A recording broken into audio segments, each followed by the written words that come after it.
Hey, everybody. Welcome to the Mormon News Roundup. We have a giant episode on tap here. We have literally a 3-in-1 episode. We have a normal, fantastic episode with Abby Hansen, a legend of feminist podcasting. There's literally a documentary about this woman that you can watch on Netflix. She's going to give us all the down and dirty about everything that's happening in Mormonism. Then we're going to get some transgender updates from Cult's channel over at the Cultural Hall show over on YouTube. And then finally, we're going to get Mackenzie Vance and the Ballerina Farm. This is a 3-in-1 episode. There's also the ability here, folks, for us to have the after show, a call-in program at the end of the show. If you follow the link, you can interact with your humble host. This is going to be a fantastic episode. I can't wait to share it with you. Welcome to the Mormon News Roundup, your go-to source for the latest headlines and critical analysis on all things LDS. Breaking news. Join D-Vay's Mormon News Roundup. That's talent on loan from Kolob every Sunday and Monday night. We will uncover the truth behind the news that matters most to the Mormon community. Welcome, brothers and sisters, to the weekly Mormon News Roundup. I am your humble host, D-Vay's, and that is talent on loan from Kolob. It's August 20th of 2024. This is episode 129. We have a giant episode on hands here. Every week, my crew and I, we ruminate on the great and spacious beehive. So thanks so much for joining us to discuss the current events in Mormonism. I'd like to welcome onto my program my fabulous co-host, Abby. Abby, how's it going? Good. Hi, D-Vay. It's great to have you on the program. Now, what is your 1-minute Mormon story? Who are you and what are you all about? I'm on here as a Mormon feminist. I grew up in Utah in Davis County, and then I went to BYU. I came from a family with 2 convert parents. I don't have any extended Mormon family members, but we were very Orthodox, very believing, and very faithful. I got married in the temple at BYU. I became a stay-at-home mom a couple of years later. I started having kind of questions and doubts around the age of 25 about homosexuality and gay marriage. It just didn't quite line up for me, what we were teaching. And I think I spent about 5 years trying to come to peace with that. And I finally decided when I was about 30 years old that I disagreed with the church, that we were wrong about this. And it was a big thing we were wrong about. And so another year or 2 passed, and ordained women came onto the scene when I was about 32 and went to Temple Square the first time. And I think because I had spent 5 years changing my opinion about gay marriage, it took me about 5 hours to be totally converted to Mormon feminism and to realize, yeah, I've never thought about this in my life, but I do think women should be ordained to the priesthood and we should be equal. And it opened up a whole new world to me, something I'd never thought about. I became really involved in ordained women. There's even a documentary, a really great documentary made by a Netflix documentary filmmaker that got nominated for a BAFTA that you can watch about my experience. And I took the first group of women into the Marriott Center to priesthood session back in 2014. So I was really involved kind of in that scene. And I started blogging for Exponent II just over 5 years ago. And I've written at least once a month since then. And I'm really involved in the Exponent community and online feminism. And then I am now here. That sounds absolutely tremendous. And that does remind me, how do you like this thumbnail here? Mormonist feminist lays down the law. What do you think about that? It looks great. I'll try to lay down a nice, friendly law. That's me. Very nice. And what is our agenda here? What are we going to be discussing on today's Mormon News Roundup episode? Secret Lives of Mormon Wives, Ballerina Farm, talking about Mormon trad wives, beauty standards for LDS women in leadership. That's a post that I put up on Exponent this week. And then we are going to talk about the part that I think is most important, which is the LDS handbook's transgender updates. Sounds absolutely fantastic. Let's jump right in here. This is still percolating out there. We've covered this for a number of weeks in a row, but it is still really, really hot out there, and literally in multiple ways here. The Secret Lives of Mormon Wives. They're the talk of the town, TOK. And this is a little bit unusual here because the Church of Jesus Christ of Latter-day Saints has released an official statement in response to Hulu's upcoming The Secret Lives of Mormon Wives, in which the church said that they decry the idea that there are media productions that distort the faith of the church, and more specifically, even linking into the hashtag secrets on Hulu. And part of the explanation here says that the Church of Jesus Christ of Latter-day Saints, like other prominent global faith communities, often finds itself the focus and of the attention of the entertainment industry. Some portrayals are fair and accurate, but others resort to stereotypes of gross misrepresentations that are in poor taste and have real-life consequences for people of faith. So, Abby, why is it that the church has come out with a particular statement on this? I mean, there's a million Mormon Mormon TikToks out there.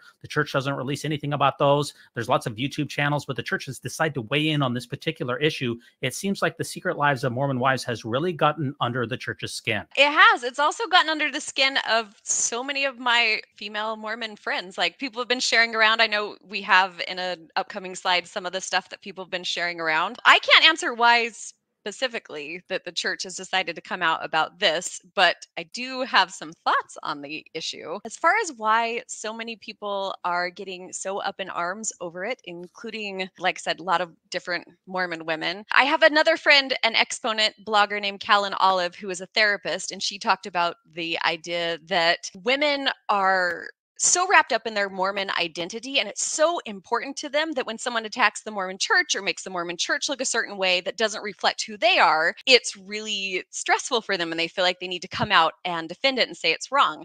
And I was thinking about other identities that I have. Like, I'm an Army wife, and if a show came out that said The Secret Lives of Army Wives, and it had women having affairs during their husband's deployments, I wouldn't feel like I needed to come out on Facebook and everywhere and say, this is not me. I did not have any affairs on any of my husband's deployments. I wouldn't feel that because my identity isn't so wrapped up in it. And I feel like that's why a lot of people are getting really agitated by this. Yeah, let's take a look here. Even on Latter-day Saint Mag here, we have Maurice Proctor, August 18th, 2024, just a short time ago, who says, why Hulu's The Secret Lives of Mormon Wives series is so offensive. The H in Hulu might as well stand for hit job, noting the number of times the company has offered productions about Latter-day Saints that are both grievous misrepresentations of the faith and disdainful stereotypes of our people. Is this just anti-Mormonism and persecution complex, or is this actually an offensive production, even though it hasn't been released? What do you think? I think it's reality TV. Like, if we don't know already in 2024 that reality TV is going to be sensationalized and over the top, no one's going to watch it and be like, oh my gosh, I didn't know that all Mormon women were actually secretly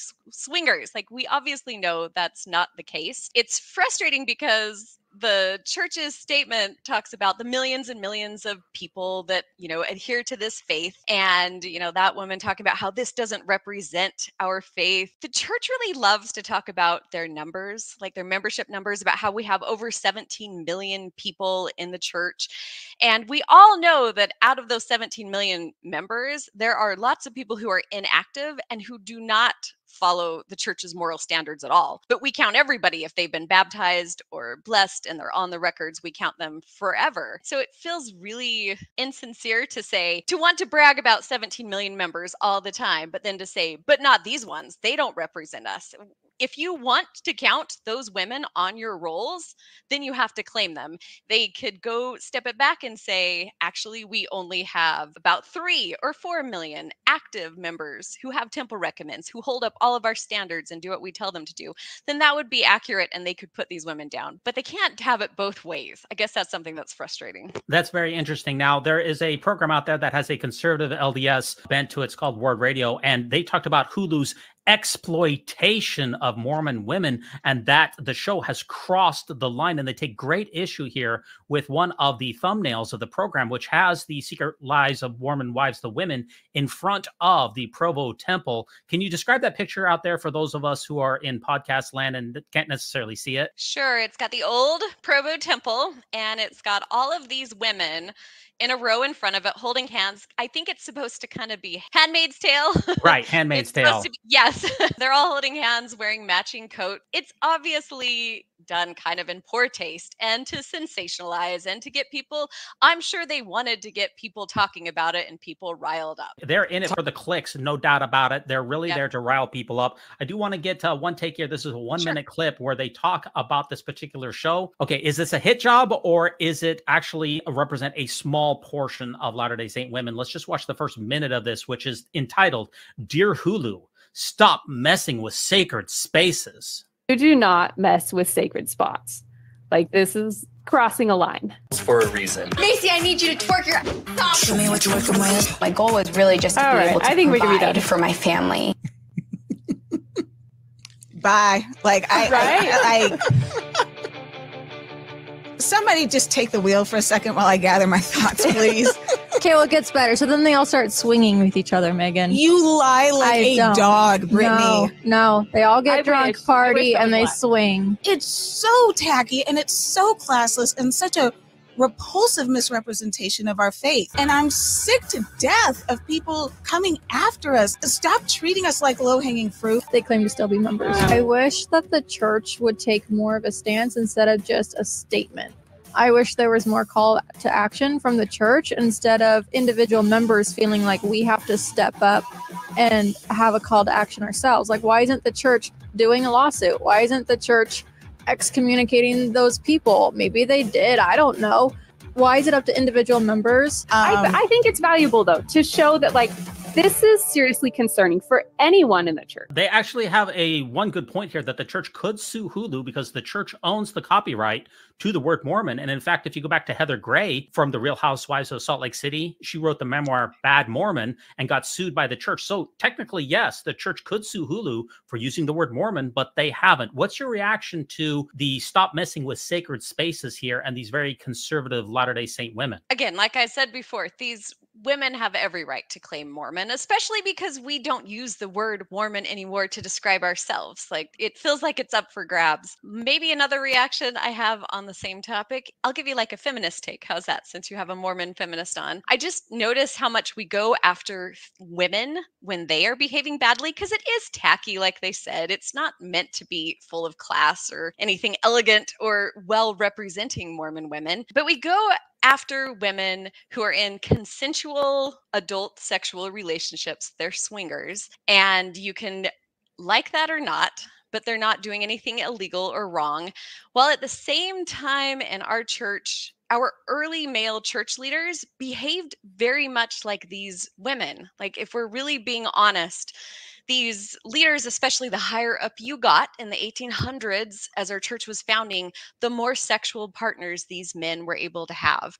And of course, we called it polygamy and we said it was ordained by God, but it had a lot of really gross things that happened. It would have men in their 50s and 60s, who already had 27 sexual partners taking underage girls as brides. And, these older men getting 15-year-old girls pregnant immediately. And so we take these men and we make Sunday school manuals out of their teachings, and we hold them up as prophets. We put them on a pedestal. But then when there are women who are doing something similar, but it's not ordained by the church, we call them tacky and gross. And maybe it's all tacky and gross, but could we call all of it for what it is? It's all bad behavior, but we tend to really focus on women. That's an interesting double standard that I hadn't really considered. And if you look at the picture here, I don't see a lot of disrespect of the Provo Temple here. They're literally just holding hands in front of the temple, which, by the way, no longer exists. I don't see any twerking. I don't see any people who are ridiculing the church beliefs. It's just a photo that anyone can go onto the Provo Temple grounds and take a picture of it. I don't see that they've messed with a sacred space, and I don't see the issue here. But you brought this to my attention. What's going on with change.org? Some people want to cancel this thing. What's going on? Just more of the same vein of thinking of, this is unfair. We're being persecuted. This doesn't represent us. It's just more people trying to control the narrative of what it means to be Mormon. I don't think you get to do that if you're claiming these people in your church. Good point. For those of you out there listening, can you leave us a 5-star review? Can you give us a thumbs up? Leave us a comment in the comment section. What do you think of this new production that Hulu is putting on? Is it a cheap shot? Is it a hit job? Are these people defiling sacred spaces, or are they trying to reconcile their faith and their 2024 ideals in the best way that they know how? Let us know in the comments. We'd be very grateful for that.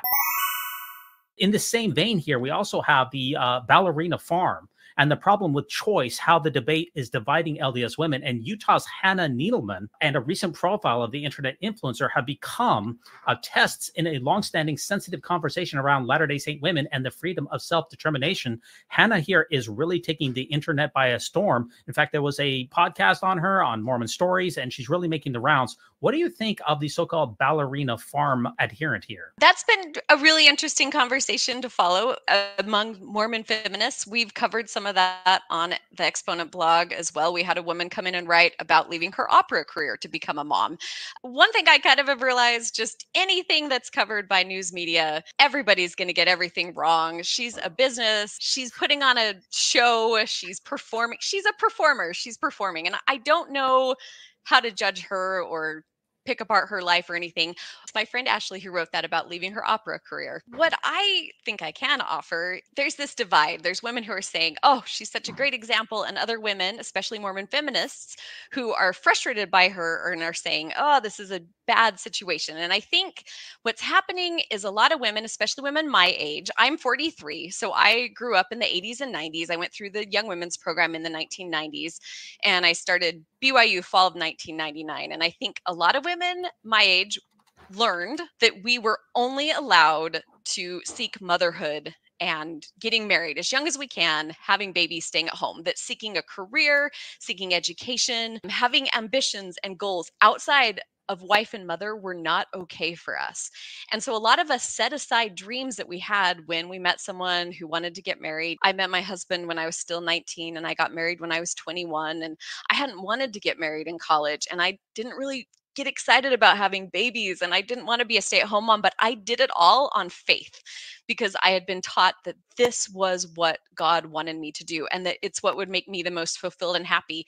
And I think a lot of us are now reaching our midlife and we're realizing that, oh, we have, especially as our kids are getting older and we have more free time and we're not as busy with little kids, we're realizing like the last couple decades of our life, we put all of the eggs in our husband's basket, not just his career and his education and his resume, but just like the ability to like self-actualize and like improve and learn new things and meet with CEOs and travel the world on business trips and get promotions and stuff. And we're seeing my husband has 2 very successful careers. He is a major in the Army. He's got a really successful Army career and he's very successful. He's a manager at eBay. And I look back and I think, wow, the reason why he's so successful at those things is because I was willing to step back and say, I won't have a job. I will handle everything at home during your long deployments. I'll take care of the kids. I'll have babies while you're deployed. I'll run everything in the background. And I'm having that realization now where if you had asked me, 10 years ago, 15 years ago, I probably would have answered a lot like Hannah Nealman from Ballerina Farm. I would have said, no, my life is great. I'm so happy. I'm following the prophet. I'm doing what I'm supposed to do. And I think some of us with a little more perspective are like, Hannah might feel like us in a decade. And she might look back and say, wow, I dropped my dream of being a ballerina so fast because a man asked me to marry him. And I felt like I needed to be a wife and mother. And so I think a lot of us are maybe projecting our younger selves on her and feeling that pain and frustration and regret that we made choices based on what Spencer W. Kimball and, President Benson said we had to do to be good women. Again, just going back to Exponent blog, there was a fantastic guest post this week by a woman who went through her young women's manuals and she pulled out all of the quotes and all the things that we were taught that said, it's sinful to want anything other than motherhood. And so when we look at Hannah Nealman giving up ballet, all of those memories come back to us, I think, of all the things that we gave up to follow the prophet and how a lot of us regret it and wish we could go back and make a different choice. We saw that with the General Relief Society president as well, Camille Johnson, who recently released some information that was brought out by the church about how she was a successful lawyer in the corporate sphere at the same time that these messaging coming from President Benson, President Kimball said that women go home. That was literally the title of the conference address, but she ignored that. Now she's been promoted to the highest position that a woman can have in the church. And people are naturally asking the question, how do you reconcile not following the church's counsel for so long? And now the church is trotting her out as an example for all of us to follow. Now, as far as this Ballerina Farm here, she has a crew of people that assist her. And I understand that she doesn't have any nannies, but she is extraordinarily wealthy. I mean, her husband is worth a lot of money. Her father-in-law is the founder of JetBlue. So her husband is worth, millions, and her father-in-law is worth billions of dollars, one of the wealthiest men around. That really helps when you're trying to put together this unbelievably idealized life here. And these pictures are just absolutely remarkable. This family is a very handsome family. It's the idealized version. I mean, this is really go back to like 1950s Mormonism. This is what the picture, if you could have put it into General Conference, this is what it would have looked like. Literally out on a farm as a social influencer, though, with millions of followers, able to bring home money on your own. And she has access to this money and, fitness trainers and nutritionists and things that most women don't even have a possibility of, having those access to those type of things. It's an idealized version that I wouldn't call it the trad wife, but some people have put that label on it. It's a tough ideal messaging to give to other women. I'm really curious to see what Hannah is like 10 years from now, 20 years from now. I'm really curious if she'll continue saying the same things she's saying now. Yeah, if you look at this picture, she's also not only is she a successful farm operator, not only does she have millions of followers, she's also a beauty queen. I believe she was the Miss Idaho beauty queen, and she was also Mrs. Utah America as well. She's just balancing everything in here. She's putting her life out there. The real question here, Abby, is why does Ballerina Farm make moms so mad? Oh, I think there's as many answers as there are women to that. There are some women who are mad because they are making it look like this impossible lifestyle should be the standard for women. And so some women are mad about that. Some women are mad like the reasons that I'm talking about, where we look at it and we see her situation and think, oh my gosh, she's doing exactly what I did. She's throwing everything away. She's making other people mad because they're like, oh my gosh, I wish I had billions of dollars to back everything and to not worry about the day-to-day things that most regular people stress about. And then some people love her and just think she's a fantastic example of motherhood and Mormonism and understanding her role and divine calling in life. And all of us are wrong because none of us actually know her. So any of the opinions any of us form are going to be wrong. If you go back and look at the Daily Mail article that was an interview of her a couple of weeks ago, she talked about how the stress of her farm life and keeping up appearances has literally made it so that she could not get out of bed for a week at a time. That does not seem healthy to me. Mormonism really teaches you to have an outward-facing appearance, as we're going to talk about very, very soon, of perfection. And not only goes with your family, about being a parent, but it's about your physical presence as well. And it seems like that exhaustion has taken a toll on her. I definitely do wish her the very best, but this type of lifestyle is quite a challenge to be able to keep up appearances, keep up and be on the top of everything, have 15% body fat, always have a smile on your face, always shovel things under the rug that might be personal struggles in your own life. I wonder about the healthiness of that type of situation. What's your last thoughts here on the Ballerina Farm and Ms. Needleman? Let's do an update podcast 15 years from now. and see if she survived and stayed the same. I do wish them the very best. There's no doubt about that. Your article here this week, what did you write in the Exponent about the beauty standards for LDS women in leadership? This is the post I put up this month. There's been stuff in the news right now about plastic surgery in Utah. I have a whole list of blog posts I've written and never actually got around to publishing. And I was like, oh, this is a good one to go with the theme that everyone's talking about right now. So I pulled it out. What I had done is I had looked at all of the women's general auxiliary presidents, not the counselors, but just the presidents, because they are all chosen by men. Women in the Relief Society do not choose their own leaders. Is there an unconscious bias? Do the brethren have a type that they look at and choose as leaders? And yes, they do. The majority of women look very similar. They have the same blonde hair. They have the same type of, traditional beauty standards. They're thin, they're white, and there's nothing wrong with any of them. Like, to be clear, they're beautiful women, but they're also talented, capable women.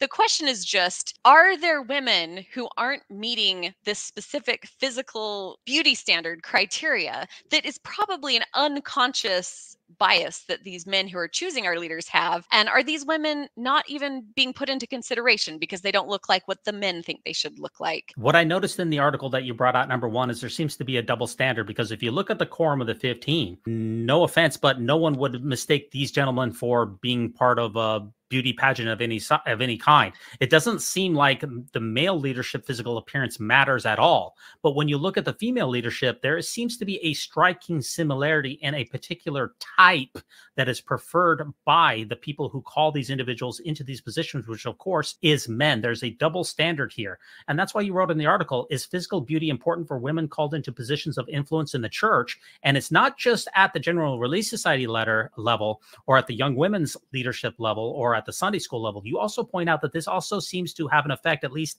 anecdotally, at the local level, at the stake callings, the Relief Society. It seems like this is a permeated thing that is taking place throughout the church. As a woman in the church, and having been a lifelong member of the church, and the wide variety of my friends are also Mormon or post-Mormon women, something that I've really recognized in like past few years has been how much women have very little power and influence other than our looks. We don't get called to callings on our own, but we can by being married to a man who gets a high calling. For example, a mission president. You know, I remember being a teenage girl and girls would say, "Oh, I want to grow up and be a mission president's wife someday." We don't have a lot of things that we can aspire to ourselves. So we can have a man pick us who is going to go a lot of places in life and in church callings, and that can get us a leg up. Or we can be noticed by local leadership or top leadership. If the bishop thinks that we have the right look and that we're cool, he might call us to be in charge of the teenage girls for a few years, for example. But everything we do has to get the attention of a man first. Does that contribute to the high levels of plastic surgery here in Utah for women? You know, does that lead to frustrating experiences for women who don't fit those ideal beauty standards? It's an interesting thing, and I've seen it myself doing it. Yeah, you brought it up in your article that it's not just in the recent past that you've established that phenomenon, but if you actually go back and look at the general presidents of the Relief Society, you also noted that there's something going on there too. What did you notice about going back, even in Mormon history, not just the current administration? What I said with this image that I made was the top row plus part of the second row. All of those women were polygamous wives of top male leadership. So what is worse? Is it in the past when you had to be sleeping with a general authority to get a calling of power as a woman, or now when you have to fit into a narrow beauty standard? I don't know. They're both terrible. I produced a video on this particular topic here. I sometimes release short videos, and hopefully I did this article justice. It's about 3 minutes long. I want to play it for you, and hopefully you'll enjoy what I did for that. I run our Instagram page, and I do a lot on our Facebook. I've just reactivated it in the last few months. It would be so fun to have like a TikTok page or something, another way to reach especially to reach younger women in the church. Everyone, today I'm diving into a topic that's thought-provoking and, honestly, quite eye-opening. Are beauty standards shaping leadership in the LDS Church? So, here's the scoop. Abby Hansen, an insightful author, recently wrote an article that explores how physical appearance might influence the selection of female leaders within the LDS Church. Imagine this. Recent female leaders seem to fit a particular mold, thin, blonde, and conventionally attractive. This raises an essential question. Are qualified women being excluded simply because they don't match these narrow beauty standards? Hansen points out that male leaders primarily choose female leaders, which could unintentionally perpetuate these biases. Think about it. Most female leaders are white and adhere to traditional beauty norms. It makes you wonder, would we see a broader range of women in leadership roles if female church members had more say? Now, this isn't about discrediting those who are chosen. It's about examining the systemic factors that might limit opportunities for women who don't fit a specific mold. And, let's be real, women in the church might feel pressured to conform to these beauty standards. Utah's high rate of cosmetic surgery might be a clue. Here's a bright spot though. Barbara Thompson. She was a former counselor in the Relief Society General Presidency and didn't fit the typical mold. Many admired her relatable appearance, but she also faced harsh criticism for not conforming to conventional beauty standards. This example showcases the double bind women face, striving for diverse representation but also facing resistance. Greater representation of women with diverse appearances in leadership roles could shift perceptions and create a more inclusive environment. Imagine leaders who reflect a broader spectrum of body types, ages, and ethnicities. It could inspire younger generations and challenge the notion that leadership is tied look. Abby Hansen advocates for a more inclusive selection process where women have a more prominent voice in choosing their leaders. This shift could lead to a wider range of women being recognized for their leadership qualities, regardless of their physical appearance. Ultimately, it's about creating a more equitable and representative church. A church where all women feel seen, valued, and empowered to lead. Let's keep the conversation going and work towards a more inclusive future. Thanks for tuning in, and don't forget to like, share, and subscribe for more thought-provoking discussions. Catch you next time. I don't want to look pretty anymore. I always put a joke in at the end of the videos. I don't want to be pretty anymore. How'd I do on the video? What's your thoughts about it? You did an awesome job. There's one part that I want to add a little bit onto or correct. Okay. Sure. There's at the beginning, it says something like female leaders are primarily chosen by male leaders. I forgot exactly what the sentence was. You would need to change that word from primarily to exclusively. No women from ward level up to the top general presidencies, no women are involved in choosing the leaders of the Relief Society. I think a lot of times as women in Relief Society, I'm a member of the Relief Society, we like to tell ourselves stories that make ourselves sound cooler than we are. And we always say, we are the largest women's organization in the world. And that's not true. Like literally you can Google it and find a dozen women's organizations that are bigger, like the YWCA or the National Organization for Women. There's lots of groups that are bigger. But we always say that these other groups don't consider us a women's organization. Even if we had numbers that rivaled theirs, we would not be considered a women's organization because we don't choose our own leaders. And it would just be absurd to any of them to say, you know, we're the National Organization for Women. We need a new president. Let's go to a group of men and say, hey guys, who can we have for our next female president of our female organization? And the men said, okay, let us pick someone for you. Here you go. And if every single president we had for a decade and a half was a beautiful, blonde, thin, pretty woman, everyone would be like, this is very suspicious.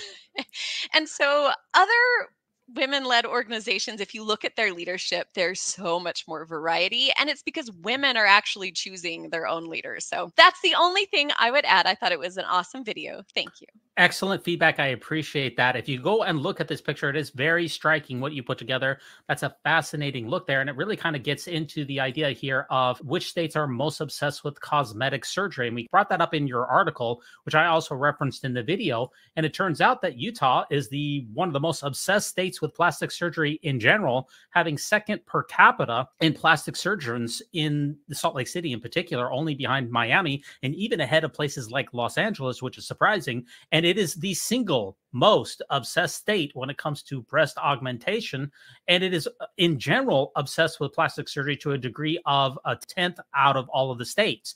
And that is in contrast here to the supposedly conservative ideals that the church trots out. Why is there such a disconnect here between the church's supposed messaging, which says that you're not even supposed to have 2 ear piercings and tattoos are not supposed to be done, and yet we see cosmetic surgery at such a high clip in Utah and in Latter-day Saints in particular? In fact, there was a study that was recently done by a couple of BYU authors that says that it is absolutely pervasive and that Latter-day Saints get plastic surgery at a rate of 7 times the normal rate. How can all of these things be reconciled? Well, we definitely talk about these issues. I don't know if we've ever came up with the perfect answer. It doesn't surprise me when you realize that as women in a very patriarchal system, our only way of getting ahead is, like I said before, getting a man to notice us. And so our looks become our most important character trait. What's the word I'm looking for? Like our best asset. Commodity. Yeah, commodity. Yes. Like I said, I have lived in Utah my entire life, other than a few months here or there. So I can't really compare what it's like here compared to somewhere else, but I live in Utah County in very densely Mormon populated city.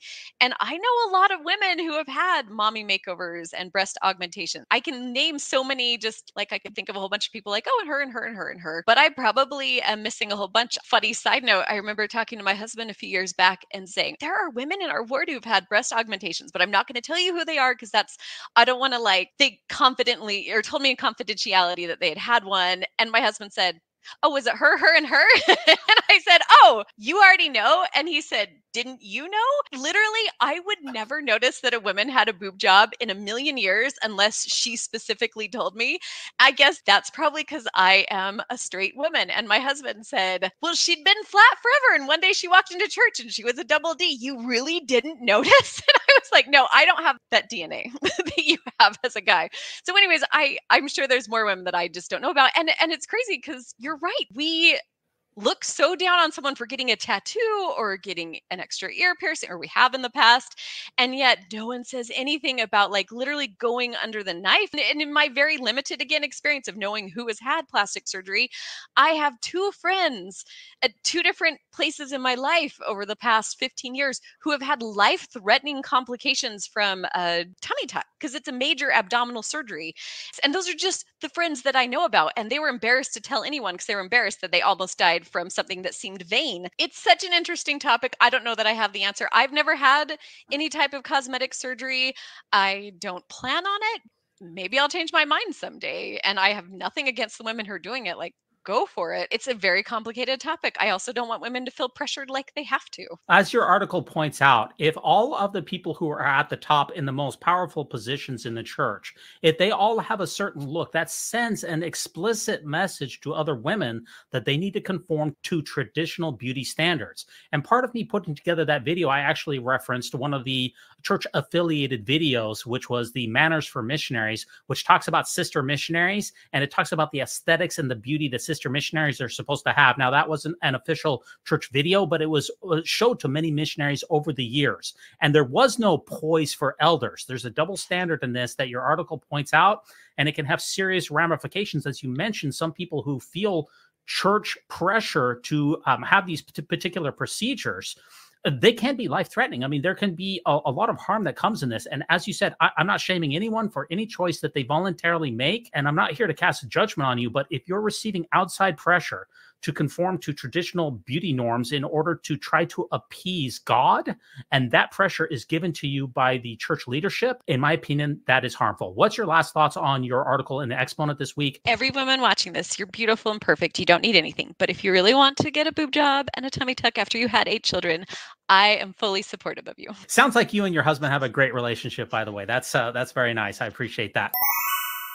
That does take us to our final article here, and this is the biggest news article of the week. Well, this is a thunderbolt across the bloggernacle and across the church as well. It's the direction on transgender individuals' care of sacred clothing included in church handbook update, a major update here on new transgender policies in the church. Let's watch this video and see what the church has done with regards to the new guidance on transgender members. Well, Brian, Sarah, first off, the church says anyone not seeking a type of transition from their assigned sex at birth can still enjoy all the privileges that come with church membership, they say. Now, one former ward bishop, acknowledges the changes made today can be difficult for transgender kids.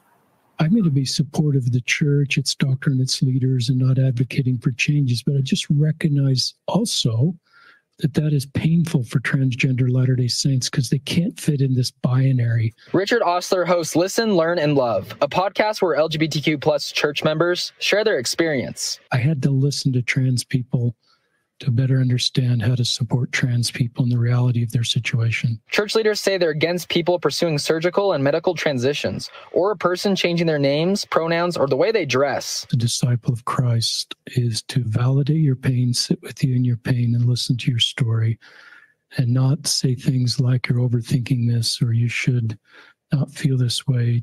Transgender people may be hurt by these statements and by these restrictions. Updates in the church's general handbook say taking these actions will lead to some church membership restrictions. That includes receiving or exercising the priesthood, getting a temple recommend, and serving in church callings. First thing I'd say is there's nothing the church has put out to say that the reality of your situation is invalid. They're not pointing to a random study dismissing the reality of people that feel gender dysphoria. The First Presidency says anyone is still welcome to attend sacrament meeting, even if they do transition from their assigned sex at birth. Okay, Abby, this is the first part of this episode. We're going to be dissecting this in great detail here in a moment and get into the actual details here. But what are your first thoughts on the church's update to the handbook of instruction with regards to the transgender members?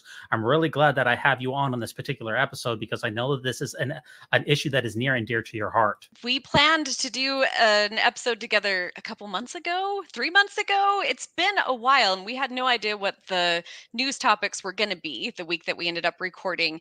And the fact that the transgender handbook changes, it feels like the universe like knew what topics I would want to talk about. I will say first, I am so sorry. Like, I get really emotional here, and it's just so dorky. I don't know why I can't talk about this without crying, but I love the transgender community so much, and people who are non-binary, genderqueer, gender expansive, whatever term they are comfortable with. I remember hearing an author talk about, I can't remember the author who said it, but she talked about finally getting so fed up with a system that she was ready to throw her body onto the cogs of the machine to stop it because it was hurting so many people.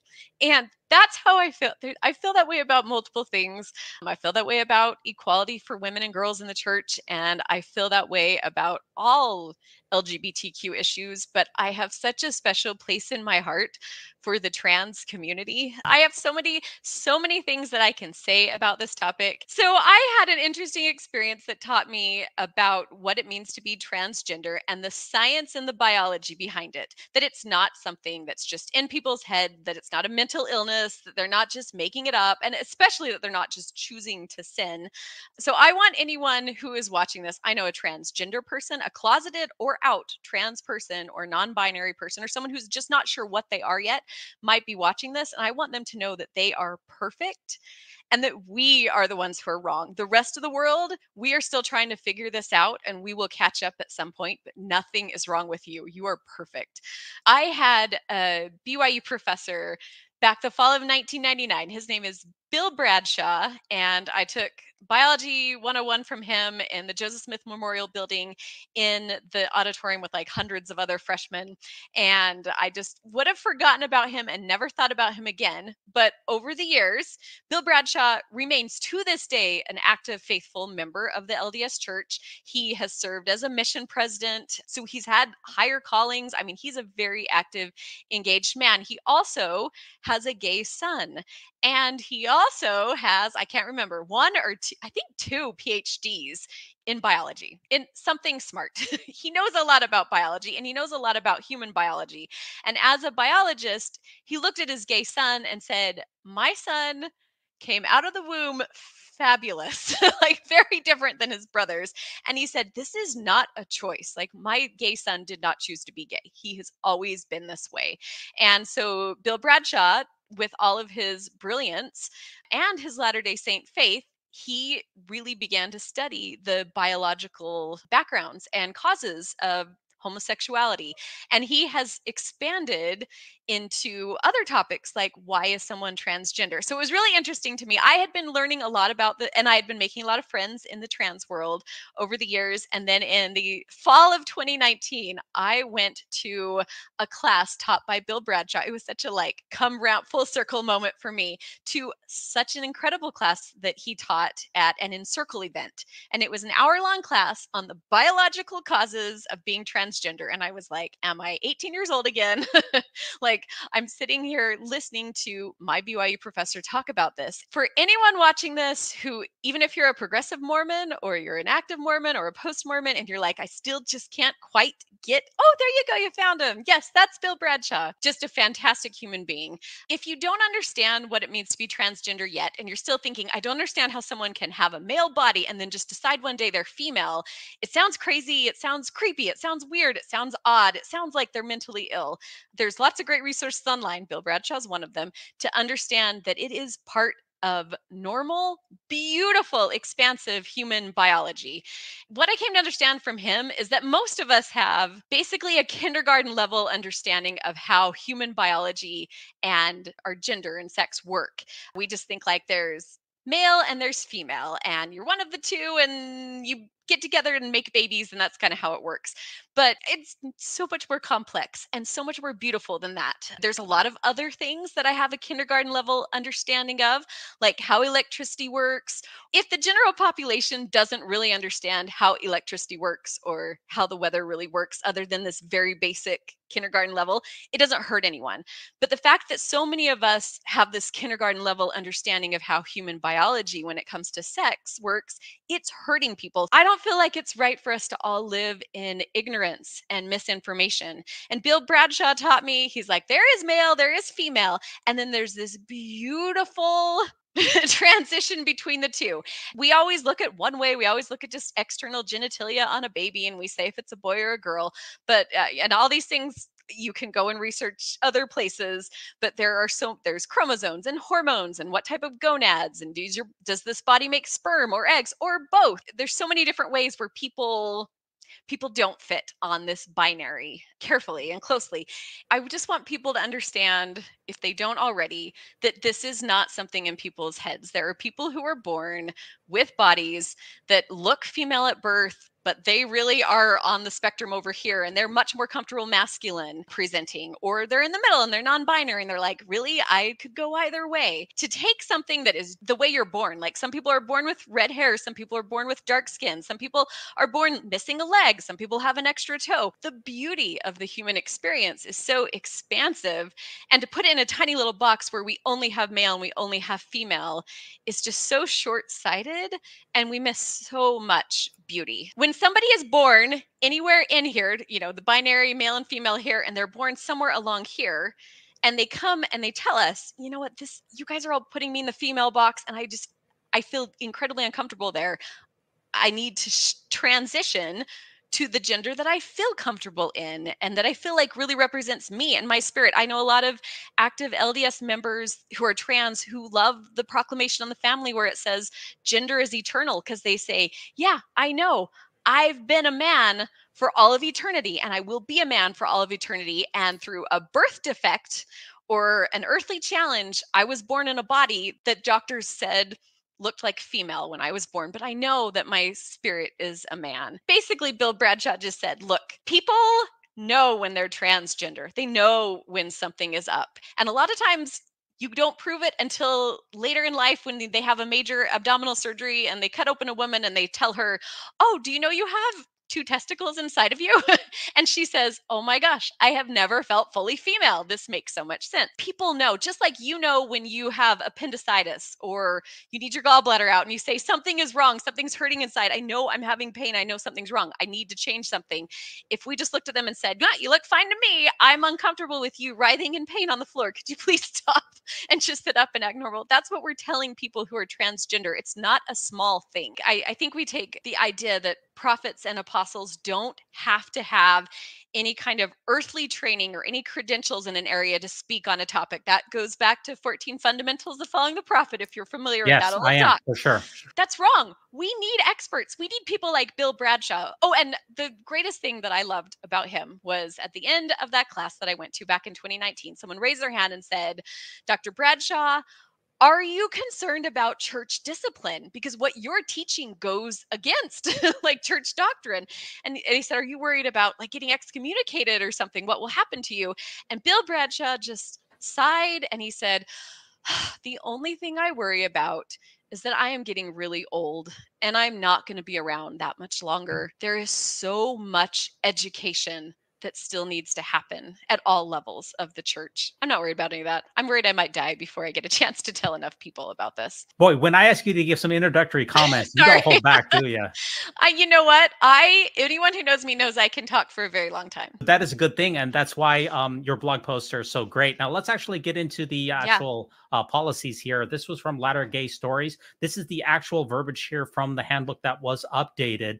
And Latter-Gay Stories really summarized it pretty well, and I do need to read a bit of this, so let's check it out. About a year ago, we were informed that attorneys and church leaders from the Mormon Church were in the process of revising the handbook of instructions with regards to transgender members. At that time, we immediately reached out to affirming and empathetic employees and general authorities who helped us create better dialogue and discussions surrounding these policies. Some of these individuals were involved in the discussions for this upcoming change. The church has released a supplement to the transgender section of the General Handbook, and this published update is disappointing. The church has clearly set a precedent that contradicts its visitors welcome and all are alike unto God theology. Now, here's 7 points that I think summarize it pretty well. Transitioned transgender members can no longer participate in any overnight activities. They must be escorted away from the activity. Transitions transgender members can no longer hold callings with youth or children. Pronouns and preferred names are between the individual, family, and church members. The church will allow the members to include their preferred name on their membership record. Transition members are no longer allowed to fully participate in young single adult conferences or FSY or general youth conferences. Number 5, transition members can no longer hold teaching callings. 6, if single occupancy bathrooms are not available in the church building, transition members should find an alternative solution. And finally, participation of a transition member in a gender-specific class, such as young men, young women, priesthood, or relief society, should be limited and rare after first receiving approval from the area presidency. So what are your thoughts now as we're delving deeper into the actual policies here of the church's change and the way that it treats its transgender members? Yeah, we delved into the details now of the church's actual policy of escorting people away, having to have area presidency approval, not having anything overnight, not participating in the Relief Society, not participating in the Elders Quorum because those are gendered classes. Anything having to do with gender, you cannot participate in that. And already transgender members could not have temple recommends and were considered what we used to call disfellowshipped, but already have membership restrictions. They were already second-class citizens, and now this is a significant step backwards. It drives me nuts because I think it says in there, you should treat transgender members with the utmost of respect. And I hate that because then it goes right underneath it to list a whole bunch of policies that completely disrespect, that are cruel policies. It's like when you saying to someone like, Black people, please treat them with the utmost respect as we send them to the back of the bus. Or women are very important and we should listen to them and we want to hear them speak up. And as men, we will preside in your meetings and be the keynote speakers. Like, it does not align with their actions. I feel like they're just trying to make it so that transgender people just disappear, that trans youth don't end up going to activities, that transgender people just don't attend. They're trying to make it so uncomfortable that these people that make them uncomfortable just don't keep showing up. With the bathroom stuff and the attend the meetings of your biological sex at birth, I feel like the people writing these too just do not have a lot of experience actually knowing transgender people, because there are a lot of trans people out there that you interact with on a daily basis and have no idea that they were a different gender when they were born. There are big burly men with like a full beard and a deep voice and broad shoulders and muscles. They would look incredibly out of place in Relief Society or walking into a women's restroom. The idea that we're going to force them to go back to their biological sex is just crazy, like weird. And these overnight activities, this is something that I know a lot of people feel strongly about. Should we be letting queer people at all go to girls' camp, for example? So in my ward, there are 2 trans men who are now just out of high school or college age, who grew up and went through the Young Women's Program in my ward, just that I know of. There are transgender members in every single ward. Just assume it. They're not out of the closet. Very rarely are they out of the closet, but they are always there. And this friend of mine who is, he's probably about 23 now, he's written a couple blog posts for me at Exponent II about his experience growing up and going through the Young Women's Program for leaders to read and stuff, you know, what to do for trans kids in your ward. And he talks about going to Young Women's Camp and how meaningful that was to him and how much he loved the other girls. Even though he knew he didn't really belong because he wasn't really a girl, he really enjoyed that friendship and that community. It would have been really wrong to keep him out. Now, when he was in high school, still presenting as female and going to Young Women's, he did come out and say, I'm a lesbian because I'm attracted to girls. So maybe I'm a lesbian. A lot of people do that on their way to realizing, oh, I'm actually trans. The priesthood leaders in our ward did not want to send this teenager to girls' camp because they said, we can't send a lesbian to girls' camp. That's wrong. And to the credit of awesome young women leaders, they pushed back hard and they were like, no, we are bringing this teenager to girls' camp.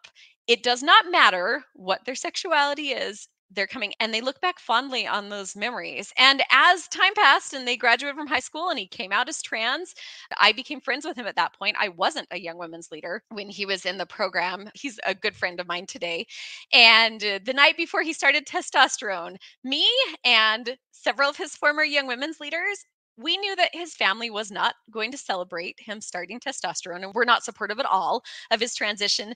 And so us group of women, we took him out to dinner to celebrate and to say, we love you. I look back in my experience talking to him, how important that was for him.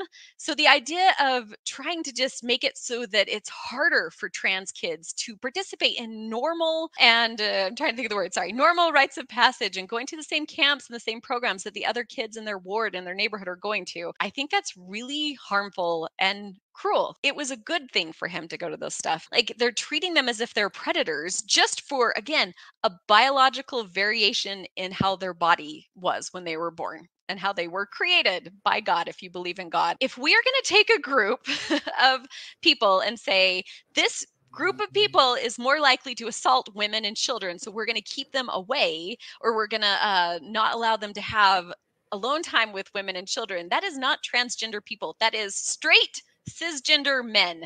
And what do we do with them? We call that group of people to be bishops, to take women and girls and children alone into an office and ask them sexually explicit questions and to say, you have to answer these things. There's much more abuse coming from straight cisgender men than there is from trans women. It's just frustrating seeing a really beautiful part of the population being treated as if they're more likely to harm people just because of who they are and their bodies. It's painful and it's gross. This is the same thing that the church went through with homosexuality, especially back in the 70s. They said, we can't let them be Boy Scout leaders. We can't let them be associated because so-called gayness would rub off on it. This is where we get Hartman Rector Jr. in his incredibly harmful General Conference talk, Turning to Hearts, where he said that homosexuality was an acquired addiction. In other words, if you're around these people, then you will become these people. This is an absolutely antiquated and debunked concept that the church has doubled down on.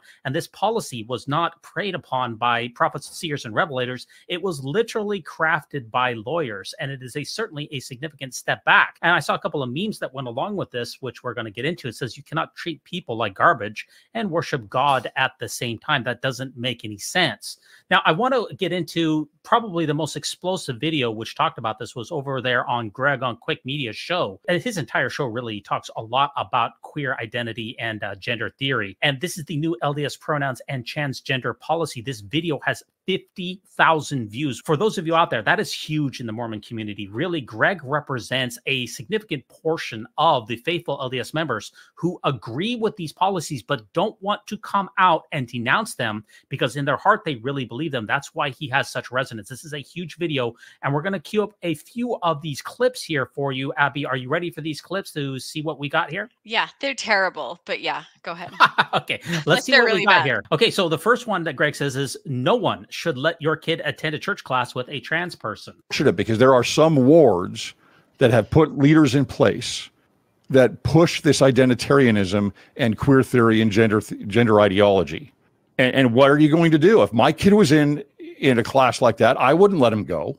I would speak with the bishop, and if there's no change there, either with what the person is talking about or changing the person out who's instructing or the leader, then I'm not going to attend the second hour.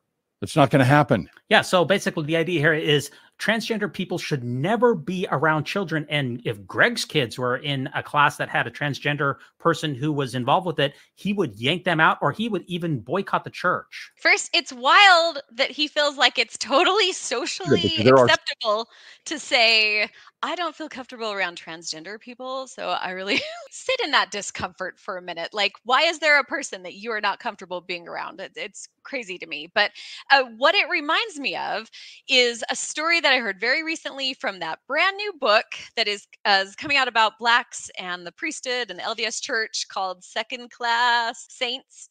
Second Class Saints by Matt Harris. It actually was released on July 1st, so it's actually out already. That's right. Okay. There was a story I heard in this book I was probably on Mormon Stories podcast, and I can't remember exact details or what podcast it was on. So if you know the details, you can fill them in. But there was a situation that he talked about where there were two Black women who started attending a relief society, and the white women were uncomfortable with this. They didn't like these Black women sitting in their relief society that had been their safe space before.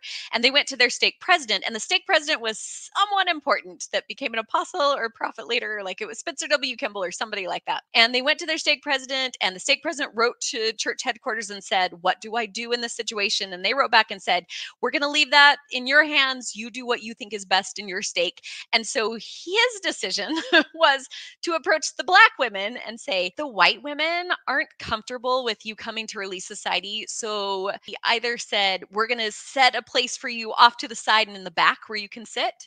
In the hall. Okay, was it the hall? I couldn't remember. Yeah. I'm like, or maybe I was thinking maybe they said just don't attend that hour because the white women are uncomfortable. And looking back, obviously that was the wrong answer. Like the right answer would have been, okay, I'll go to the white women and say, guess what? If you're uncomfortable with the Black women here, you can go sit in the hall.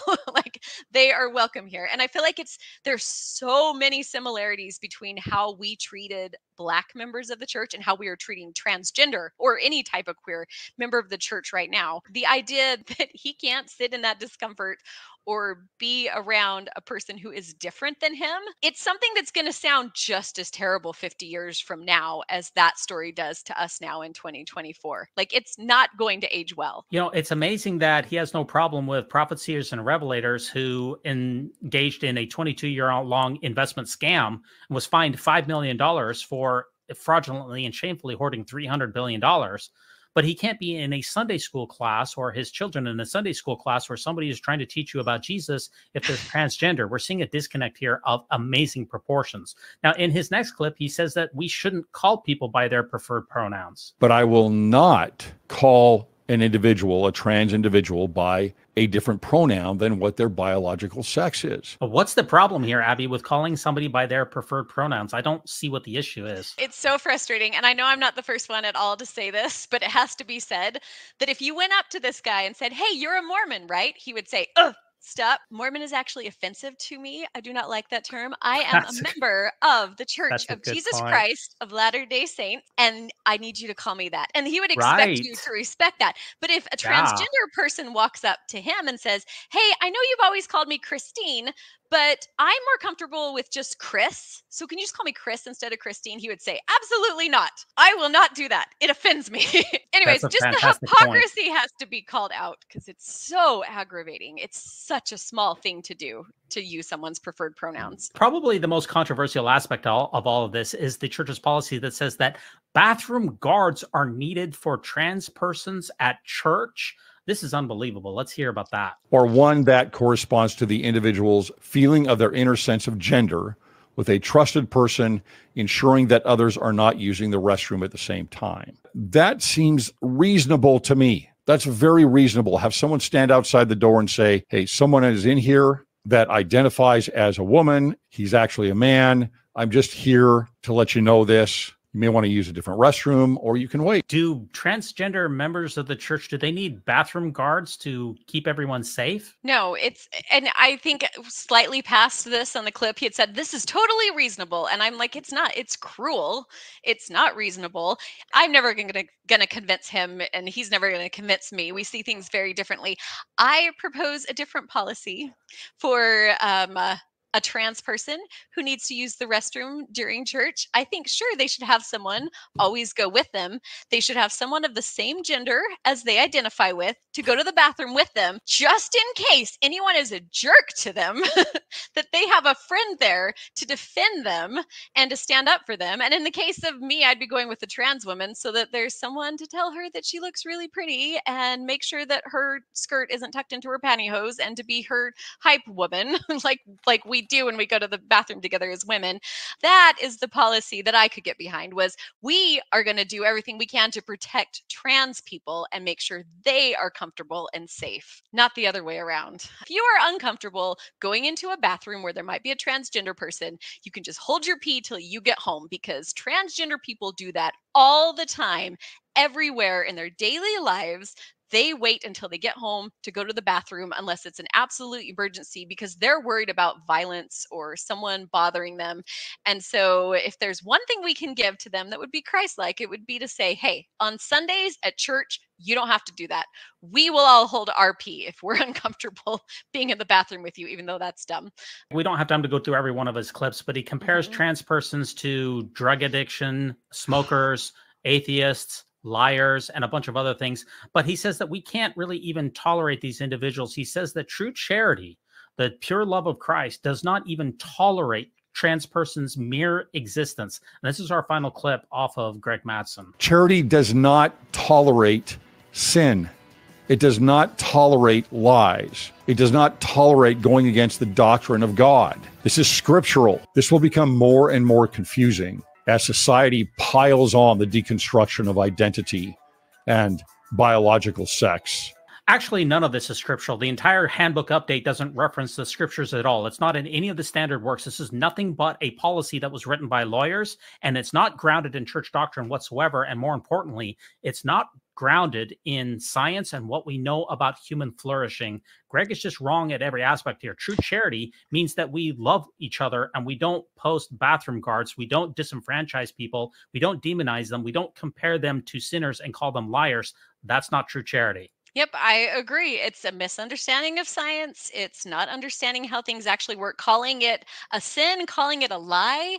These are terrible things. And I hate that he's able to feel like he can back these things up with church doctrine, because I don't think he's probably a bad guy. He's probably not wanting to hurt people, but he is. And he's using his platform to do that. And he feels comfortable doing that because of what church leaders have done and taught. And I hate that. It's awful. Yeah, a lot of people feel a lot of resonance with that particular channel. Now, a couple last Twitter takes here of people who have reacted to this, including on Mormon Land. Taylor Petrie had an entire episode this week on it. He says, today, the Church of Jesus Christ of Latter-day Saints updated their policies on transgender individuals.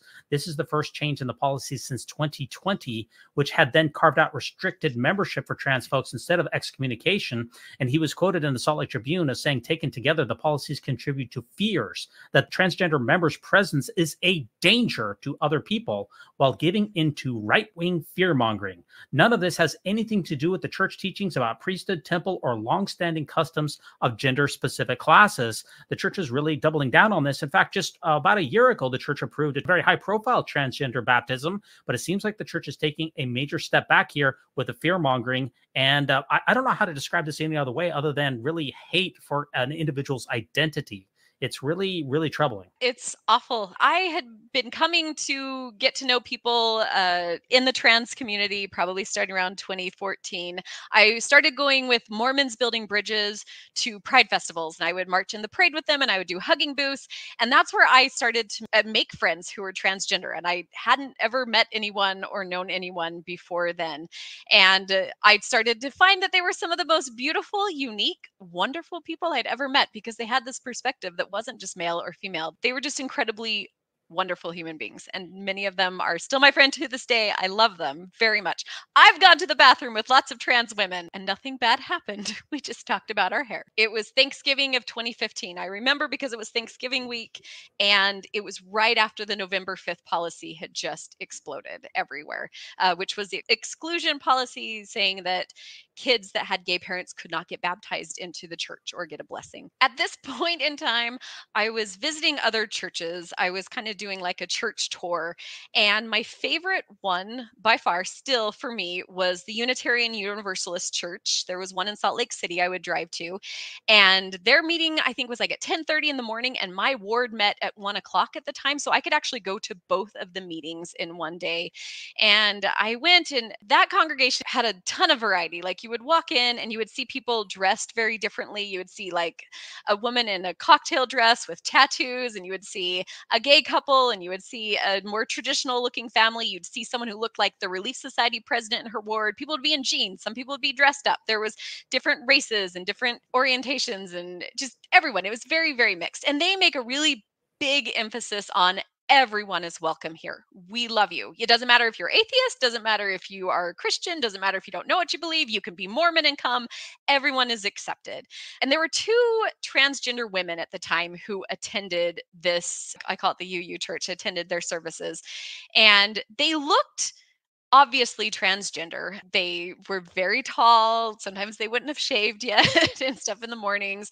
And you could tell that they were probably pretty new to wearing makeup and wearing heels and dresses. And so they did kind of stand out. Like, it was easy to notice them. And I never talked to either of them, but I had this experience one day where I came in, I dropped my daughter off in the nursery. I came up, dropped my kids off at the kids' classes, I think. And I came up and I slipped into the very back row.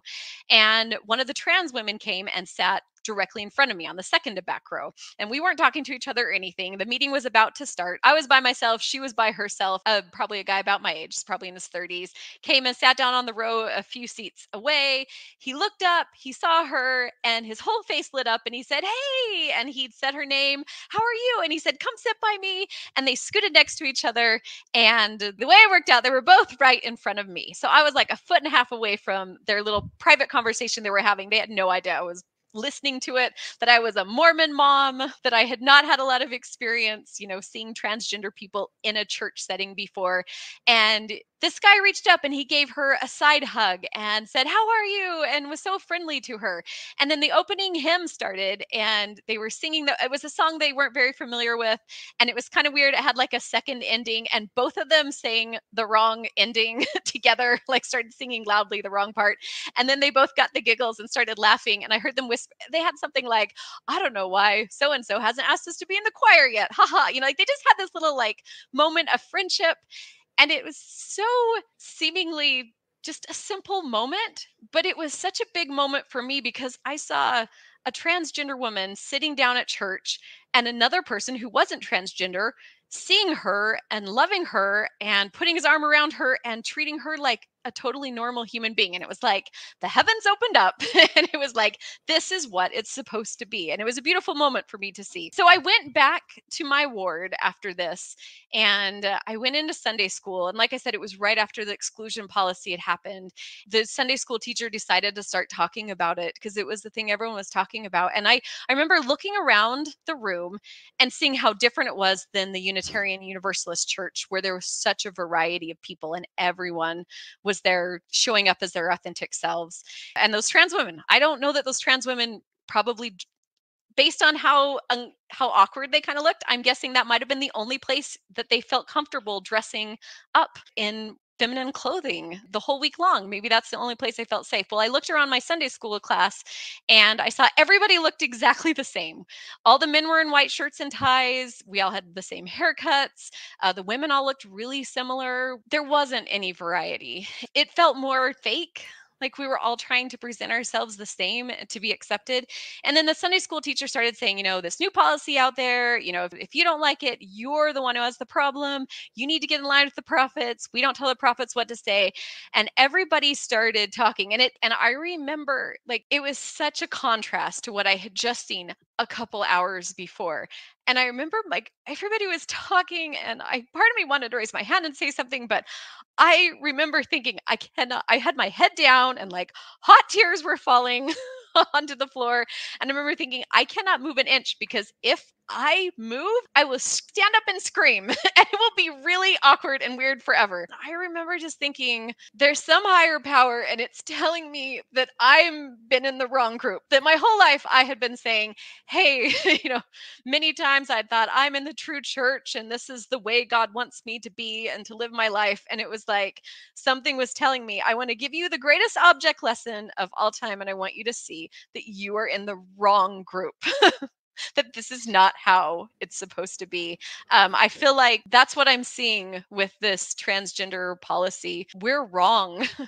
And I don't know how long it'll take before the church figures that out and we fix it, but it's wrong. It's not the trans people who are wrong. It's everybody else that needs to get it right. I do wonder, when the church had the policy of exclusion, they changed their mind after only 3.5 years. I do wonder if that will happen again in this case. And there's obviously a great deal of hypocrisy that's associated with this because, as somebody pointed out, Debbie tweeted out, in my stake, there is a level 2 registered sex offender who went to prison for 6 years, but he's now teaching gospel doctrine. But the church decided that if someone transitions, they are immediately and permanently rejected as a teacher. It doesn't matter who they are or what they have done. I'm furious. There's a double standard in the church. If you're an axe murderer, if you have embezzled money, if you've committed incest, you can still teach children in the church. The only people who cannot are members who are trans. That appears to elevate the idea of being trans as an almost unforgivable sin that is above even the most reprehensible conduct. There's absolutely no cause for that, and people are naturally questioning why this is such a draconian policy. I don't have an answer. It's terrible. Let me give you another reaction here. Honestly, I think the most hurtful thing is the contrast between the reaction to this and the 2015 handbook changes in terms of just being much more muted. So-called allies among progressive Mormons don't have our backs the way they had the backs of the cis gays. And if you go back to the policy of exclusion in 2015, Mark Nagel over at Quit Mormon said that that was the largest spike in Mormon resignation in the history of him doing resignations for the past 6 years. But we haven't seen the outcry for this transgender policy in the same way, even though in many ways it is far more harmful than the LGBTQ policy of exclusion, which said that if your parents are gay, you can't join Jesus's church. Why has the response seemingly have been so muted on this one as opposed to the one back in the policy of exclusion in 2015? I would guess that because the 2015 policy was impacting a lot of children, that got the attention of even active members of the church. My husband was really upset about it, and he was a very active member of the church. I think that might have something to do with it. And also just the fact that we've moved further forward in understanding and accepting gay members of the church than we have transgender members, which is sad. That's absolutely true. Let me give you one last Twitter reaction here. And it says, sorry, but if we let people choose their own gender, then what's next? Something else that's none of my business and won't harm me in the slightest? I mean, where does it end? And of course, that's a tongue-in-cheek tweet there that says, if we let people be their authentic selves, I don't see the harm. And I reject all of the demagoguery and really the idea that you're supposed to love the sinner and hate the sin. There is absolutely no way in which you can reasonably or rationally accomplish that. And here's the final meme that I got for you that somebody tweeted out, and I saw it on the internet. It says, the Church of Jesus Christ of Latter-day Saints visitors are welcome, with an asterisk that says, exclusions apply. See handbook for details. Not everyone is welcome in the church in the same way. This seems to be a very harmful policy. I do sincerely hope that it changes. And it's a very regressive step back, in my opinion. What's your last thoughts here on the church's rolling out of the transgender policy, which I know has deeply affected you in many ways? Transgender issues are a feminist issue, first and foremost, because the church operates on a binary where there's male and there's female, and men and women have very specific different gender roles. So people who are transgender or queer or anything other than straight cisgender married men and women messes with that structure. And if you are a woman who wants to dismantle the patriarchy, the best thing you can do is support your trans and gay and non-binary friends, because they are proving that there is more than just men preside, men have the priesthood, women stay home and have babies and get presided over. It's showing that there are lots of different relationships, and maybe our temples need to stop having different covenants for men versus women, because what do we do with the non-binary people or the trans people? How about we just cut out any gender roles anywhere in the eternities and we just let people be people? Well, thanks so much for being on this episode here. But before we let you go, we've got the Mormon News Roundup poll of the week. And what is the poll of the week this time here, Abby? It's the top 10 reasons to read the Exponent II. Absolutely fantastic. Now, I didn't talk about my moniker, but if you see, I renamed myself Exponent Fanboy. How do you like that? I love that. Thank you. We would love you in our fan club. Very nice. Let's give you top 10 choices. Now, we release new episodes of the Mormon News Roundup every Monday night at 9:30 p.m. Eastern Standard Time. If you come on over to YouTube at that time, you can interact with your humble hosts. And we're going to give you 10 options. Abby, if you'd be the first person to take our poll, we'd be very grateful for that. And what's option number 1? It's the perfect way to convert your friends to feminism without leaving the comfort of your couch. Talking about the blog, of course. There is a print magazine and there is a blog. So that one's talking about the blog. Gotcha. Or how about number 2? Imagine Relief Society with a modern twist, like discussing gender equality while baking gluten-free cookies. Now that's a church meeting. I do like that one a lot there. These AI photos I do enjoy. Or how about number 3? Be the coolest LDS grandma. Imagine being the grandma who talks about intersectional feminism at family gatherings.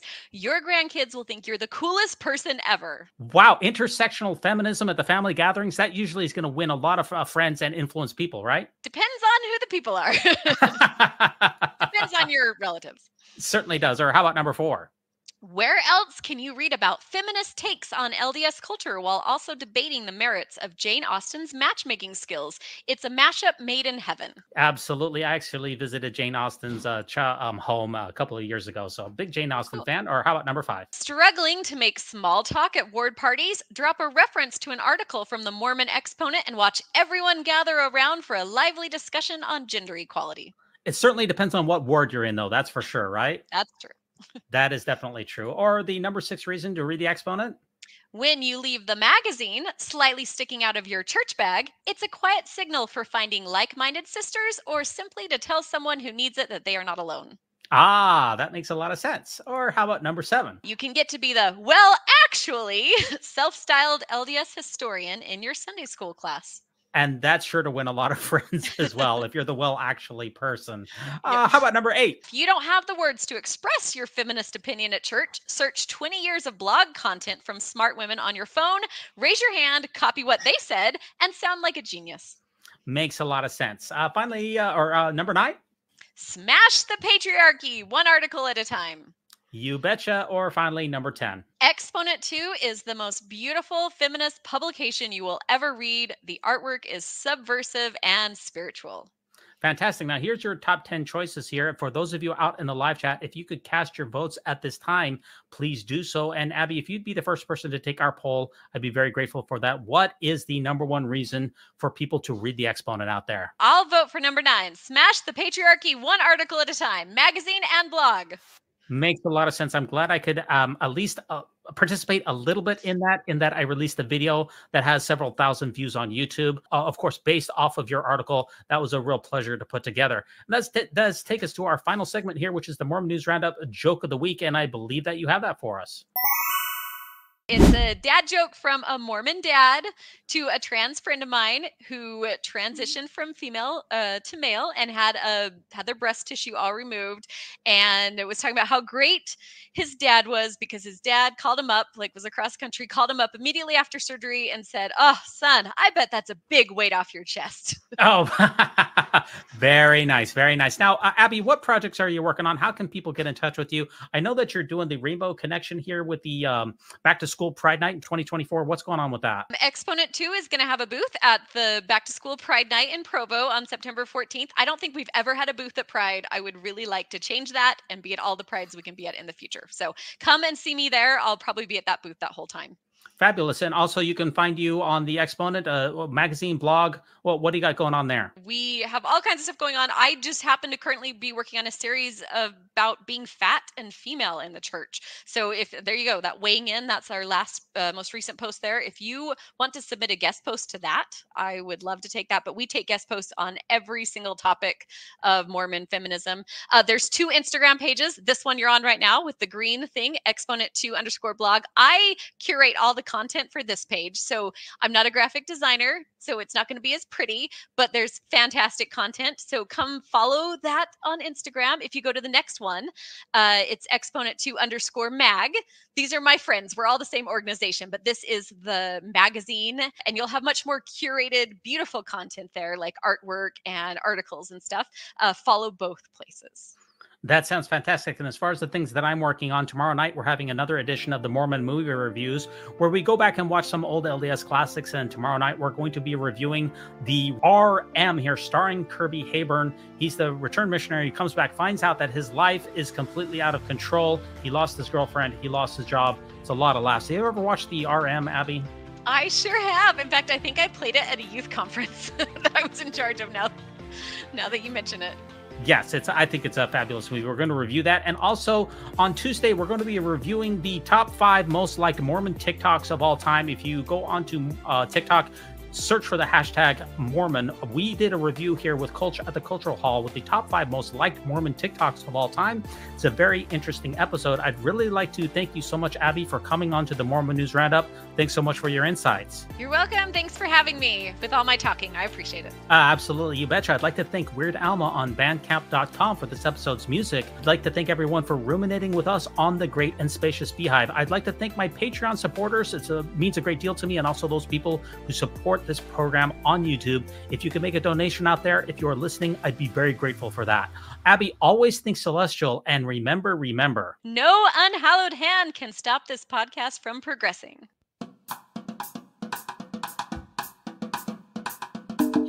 When it comes to nicknames of the church, such as LDS Church, the Mormon Church, to remove the Lord's name from the Lord's church is a major victory for Satan. And remember. Here's the tagline. What do I say? I'm sorry. What is it? The tagline is no unhallowed hand can stop this podcast from progressing. Got it. Okay. Do you want to line it up again? Nope, I'll just cut it straight in. Okay there. Hey, look, before we all let you go, you can join the show. If you follow the link in the bottom, I welcome the haters. I have no problems with that whatsoever. We're going to add a little extra here. I know Kulch premiered this over on his channel, but he took a shot at the here at the new transgender policy. It's 12 minutes long. He's going to let us play here this clip here with Jasmine from Scripture Plus. Let's just check this out real quick here. If you want to stay with me and join the show, you certainly can. So let's give you some bonus content here. Thanks for sticking with me. This is a complicated issue. Transgender, preferred pronouns, preferred names, social transitioning, medical transitioning, how to use restrooms. You will no longer be able to attend the temple. They are not to be called as teachers. Pronouns. They're not to be called to work with children. Preferred names, if they've surgically, medically, or socially transitioned, they should leave the activity at night. If you are someone who identifies as, for example, a transgender woman, could you attend Relief Society or Young Women's? But the answer is no. Pray about this. I know I'm going to. Hey, welcome back into another Cultural Hall episode. In this one, we're diving into the recent changes made to the LDS Handbook of Instructions regarding treatment of trans members. And we're doing it with the help of Jasmine from Scripture Plus.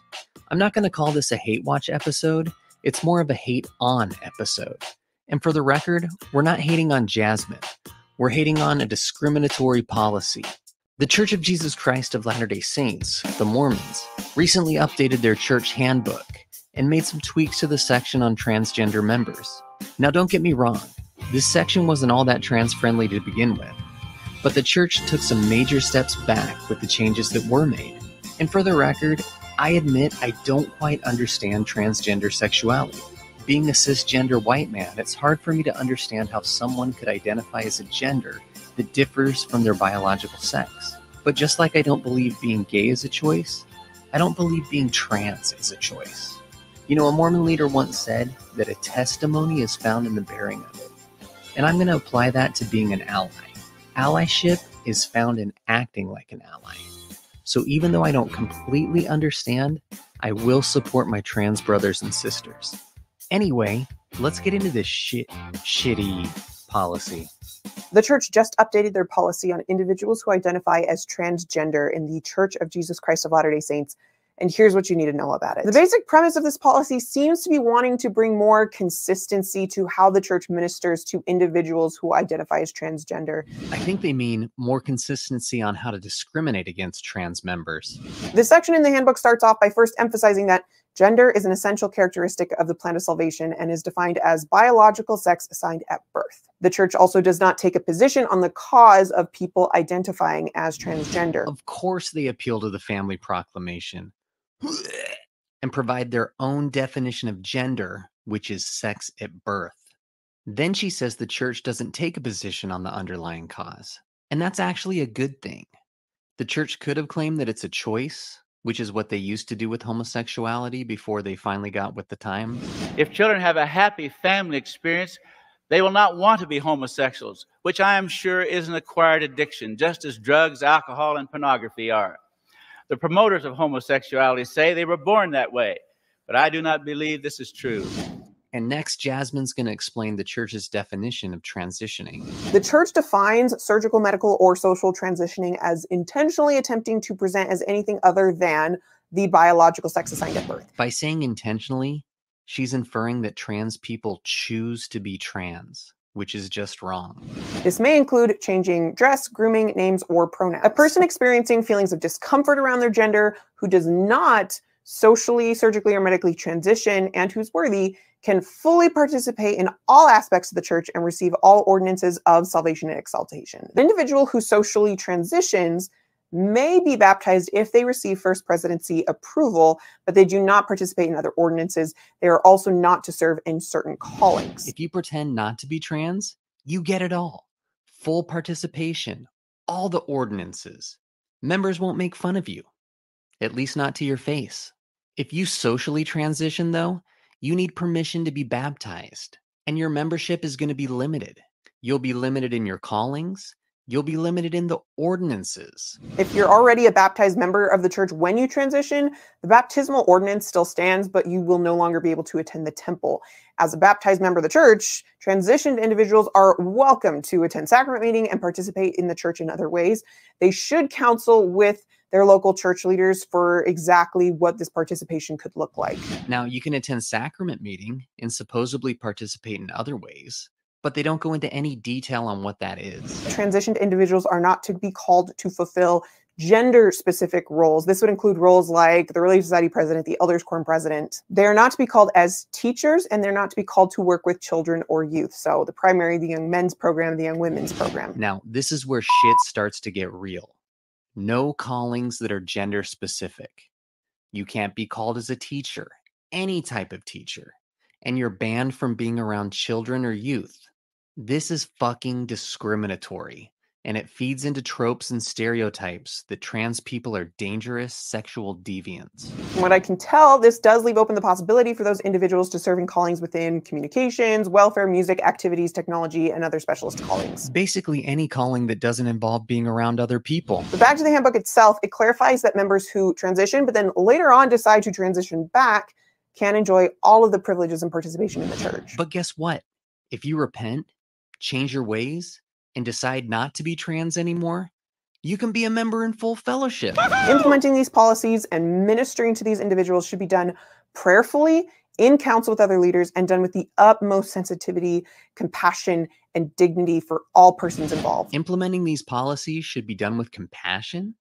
This is nothing but lip service. Saying this shit is meant to make the members feel better, not trans people. This policy is void of compassion and removes the dignity of the transgender members. Now let's dive into this guiding principles document. Preferred names and pronouns. Membership records of the church reflect biological sex at birth. If someone has a preferred name, it can be notated on the membership record. However, the church is not dictating how preferred names or pronouns should be used. That's left up to the individual, the family members, the church members. What could possibly go wrong? If someone really wants me to call them a certain name that is an opposite gender name, I'll do it. But I will not call an individual, a trans individual, by a different pronoun than what their biological sex is. I will not do that. I think it's really interesting. It says that local leaders should not determine or prescribe how members address an individual. This can go both ways because it means a bishop can't declare unilaterally that we all now have to use so-and-so's preferred pronouns. And it also means that a bishop can't unilaterally declare that we have to use so-and-so's name given at birth. Members don't have to call other trans members by their preferred names and pronouns. This gives bigoted asshole members like Jacob Hansen carte blanche to misgender and dead name trans members in the middle of sacrament meeting if they want to, free of any sort of consequence. This is a man, right? Is it now the case that if a man claims he's a woman, the sister missionaries can meet alone with him? But this man was baptized without any regrets about his transitioning. And in fact, he's very proud of the fact that he transitioned. I foresee this going great. Yeah. Gender-specific activities and meetings. If you are someone who identifies as, for example, a transgender woman, could you attend Relief Society or Young Women's? According to the Guiding Principles document, for the most part, the answer is no. Overnight activities. If you are someone who identifies as a trans woman and has socially transitioned, Could you, for example, attend girls' camp? According to these guidelines, the answer to that would be no. For overnight activities that are for a specific gender, individuals attend only the camps that align with their biological sex at birth. Overnight activities that are not gender specific, like Trek, for the Strength of Youth, YSA conferences, youth conferences, there is a little bit more flexibility. An individual who identifies as transgender may attend these activities, but if they've surgically, medically, or socially transitioned, they should leave the activity at night. Trans members are so scary that they make them leave before dark because everyone knows that's when they really get dangerous. Again, this is fear-mongering. They think trans members are dangerous and are putting this part of the policy in place to keep them away. Leaders at gender-specific activities are just as capable of being a danger to the youth as a trans member supposedly is. Look no further than all the abuse cases involving LDS scoutmasters. There's a reason that the church no longer participates in scouting. All right, let's get into this bathroom shit. Church restrooms. Can a person who identifies as transgender and has socially transitioned use the restroom they feel is more in line with their identifying gender? The church's response is, it depends. The church suggests that the preferred course of action is for these individuals to use a single occupancy restroom when available. If no single occupancy restroom is available, the individual could use the restroom that aligns with that individual's biological sex at birth, or they could use the restroom that corresponds to the individual's feeling of their inner sense of gender with a trusted person, ensuring that others are not using the restroom at the same time. Now, I like single occupancy bathrooms, but one big problem. Almost no meeting houses have them. So you're going to make them use a bathroom that they aren't comfortable using, or you're going to assign them a bathroom babysitter to stand guard while they use the restroom of the gender that they identify as. It's fucking ridiculous. The principles the church wants to emphasize here is safety, privacy, respect, and dignity for all members of the church. No, they don't really give a shit about the respect and dignity of these members. They're appeasing the other members, not helping the trans members. This is a complicated issue. And I'm sure the church has spent years prayerfully considering all of these cases that have come before them before implementing church-wide policies so that they can support the church's unchangeable doctrine while still allowing for sensitivity for members of all kinds. I support the church's doctrine of the family, and I sustain church leaders in implementing new policies, but I get that this can be challenging, and so I'd hope that everyone takes to heart the counsel in these policies to pray about this. I know I'm going to. I highly doubt church leaders spent that much time on this. I doubt they prayerfully considered it. This policy has Dallin Oak's name written all over it. Jasmine's advice to pray about it is worthless, because as Jeffrey Holland recently said, you won't get an answer that differs from the brethren. Well, that's it. The Mormon Church has finally said the quiet part out loud. Please don't misunderstand. As you reach out for divine guidance, the Spirit will not inspire you to do less than follow the instruction received in the temple and the prophetic counsel shared by the First Presidency in their recent statement. So your personal revelation will never trump the counsel shared by the prophets or members of the First Presidency. The new policy on LDS trans members will do much more harm than good. It's bigoted, it's discriminatory, and it makes life harder for a population that already has it hard enough as it is. Anyone who looks at this policy and honestly thinks it comes from God is severely misguided. This is 2015 all over again. Let's just hope it doesn't take them 3 years to reverse course on this one. I appreciate everyone who's making their voice heard. Keep it up. Activism causes change.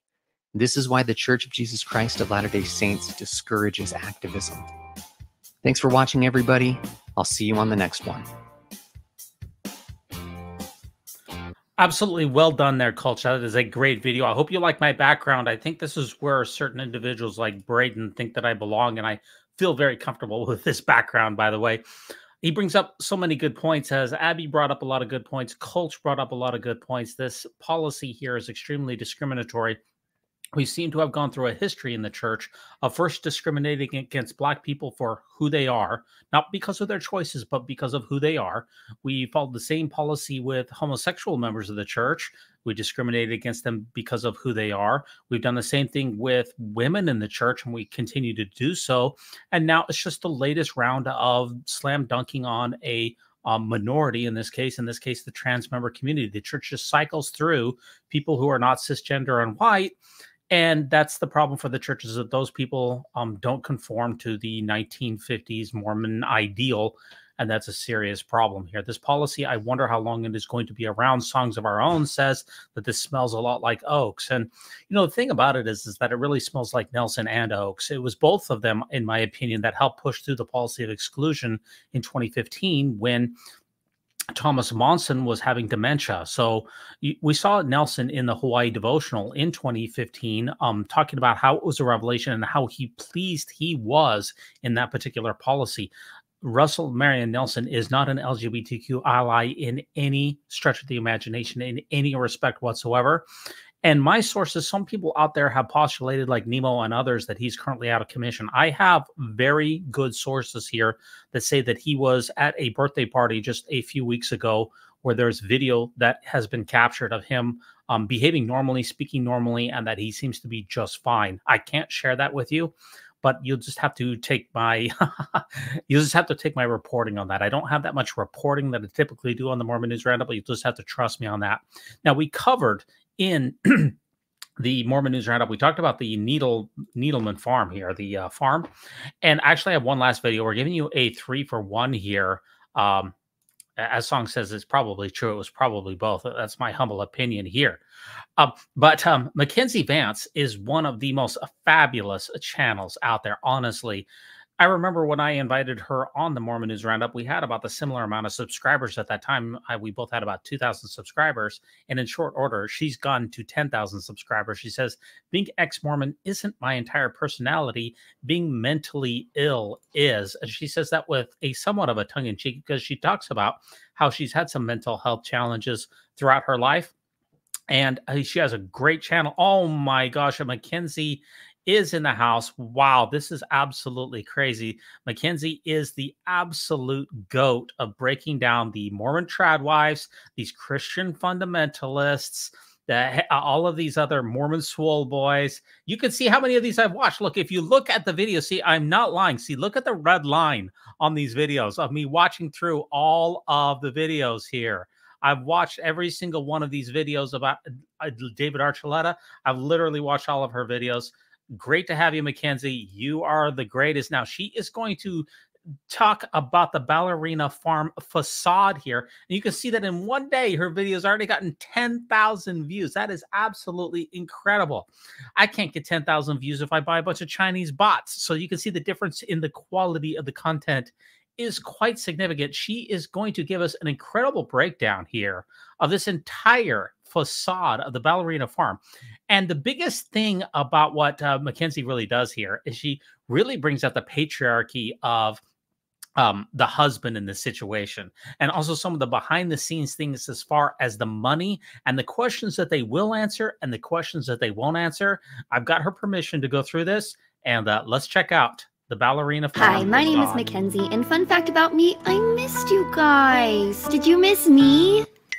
Great. It has been a weird few months, to be sure, and the drama has been ripe recently. I feel like influencer after influencer is just getting wrecked right now for good reasons. And the influencer I want to talk about right now is, of course, Hannah Neeleman of Ballerina Farm. And yes, it is pronounced Neeleman, 3 syllables. The E is not silent. Hannah Neeleman! Hannah Neeleman! Everyone I've seen talking about this pronounces it Neeleman, which I also did in a past video when I mentioned her, and I'm sure she's used to it, but it is incorrect according to her own mouth. But the pronunciation of her name is the least of the controversies surrounding her right now. If you don't know who Hannah Neeleman is, she is a Mormon, homemaker, millionaire, former ballerina, new egg apron owner, and the latest victim of bitter, loveless cat ladies who hate seeing other women happy, at least according to some people in her comment section. A few weeks ago, a journalist for The Times named Megan Agnew was invited onto their 328-acre farm in Camas, Utah, to do a piece on her, which she titled Meet the Queen of the Tradwives and Her 8 Children. A pretty harmless title, but Hannah did not like what she ended up reading in this article, and neither did her audience of wannabe stay-at-home moms who live vicariously through her life on Instagram. Even though Hannah presents a anyone can do what I do attitude, the truth is is, her life is quite unattainable. But Hannah believes that she's an example of what women can achieve if they work hard enough. But she leaves out a lot of details of what it actually takes to get to where she is, including marrying into a Harry Potter vault worth of money. The reality of her life is always going to be hidden behind a social media curtain, like any other influencer. And every time that curtain is whipped open, people freak the freak out. But apparently any publicity is good publicity, as Ballerina Farm has gained over 300,000 followers just from this article. She's doing fine, she just got her feelings hurt a little bit, and she's allowed to, she's a human being. But let's talk about what in the HE double hockey sticks happened. This Times article split people into two camps. One, Hannah Neeleman is an abused housewife, stuck in her cage just longing to get out and be a ballerina again. Or two, Hannah Neeleman is being attacked by godless feminists who are just jealous and are trying to tear apart the nuclear family. And I think both sides need to calm down, and the truth lies somewhere in the middle. So let's talk about what the article said and what the article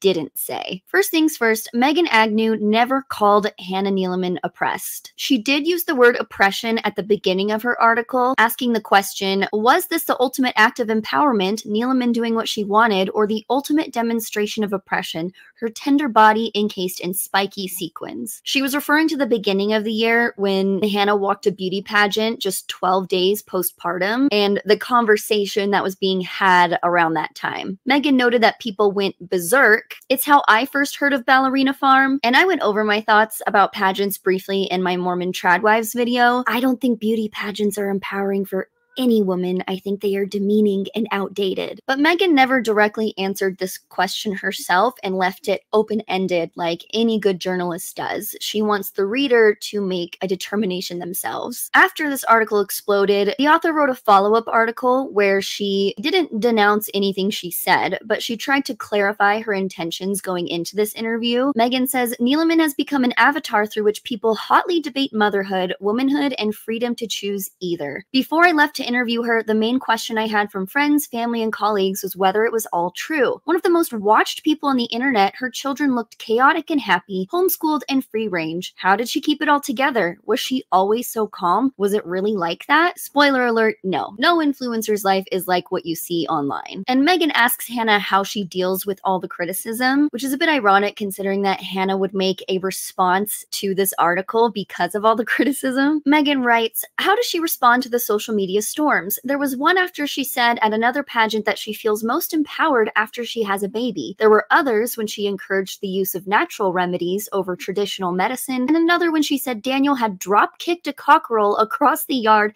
after it attacked one of their children. Now, I am unaware of said rooster kicking incident, but if I were to make a video explaining every controversy the Neelemans have ever been in, this video would be 10 hours long. It takes one quick search on Reddit to learn that people have been critical of her long before this article came out, as she has been blogging her life as early as 2013. That's over a decade of material for people to pick apart as they please, and they do. So how does Hannah respond? Daniel is so good about that, she says, looking to her husband. He says you can't lean into what people are saying or the titles people are putting on you. You just have to live your life and shut that out, because if not, it will overtake you. It doesn't have an impact on her at all? I mean, it does. I'll hear things. It's no fun. Like, she pauses, looking up at Daniel, who is now standing behind her. What do you think upsets us the most? She asks him. For whatever reason, I'm kind of numb to it, he says. And that is the crux of this entire article. In asking Hannah a question directly, Hannah, not Daniel, she either defers to her husband or he ends up interrupting anyway. Here's a few more excerpts from the article. Neeleman is the most well-known tradwife despite never having attached herself to the movement or even used the term. How does she feel about it? We were already together doing what we were doing, Daniel replies instead. Our first few years of marriage were really hard. We sacrificed a lot, she says, but we did have this vision, this dream, and Daniel interrupts, we still do. Do you? I pause and look at her fixedly. Planned pregnancies? No, Daniel says. Daniel! Hannah isn't going to tell you, so I will. Shut the fuck up. Ladies, please do not be afraid to tell a man to stop talking. Did you know that most studies show that men actually talk more than women, and the stereotype that women talk more is just a myth perpetuated by the patriarchy? And anyone repeating this myth has a 100% chance of having a foot shoved up their ass. But Megan, being the professional that she is, says it more delicately. She writes, I can't, it seems, get an answer out of Neeleman without her being corrected, interrupted, or answered for by either her husband or a child. Usually I am doing battle with steely Hollywood publicists. Today I am up against an army of toddlers who all want their mom and a husband who thinks he knows better. That is probably one of the greatest sentences I have ever read, and it perfectly summarizes the big Mormon family experience for me. Let's talk about her kids for a second. I am the oldest of 6 kids, so just a few shy of Hannah's 8. Chaos is to be expected in any large family unit, and Hannah seems to be the eye of the tornado, the calm of the storm, as her family just spins around her. Mom and I are getting ready for the day. This is my OG complexion stick. My OG complexion London still right here. This is a bronzer. Yeah. So I like chat. Yeah. I don't like makeup under my brow. All the butter fat separates. What we have left over from the cream is called buttermilk. And it's so good.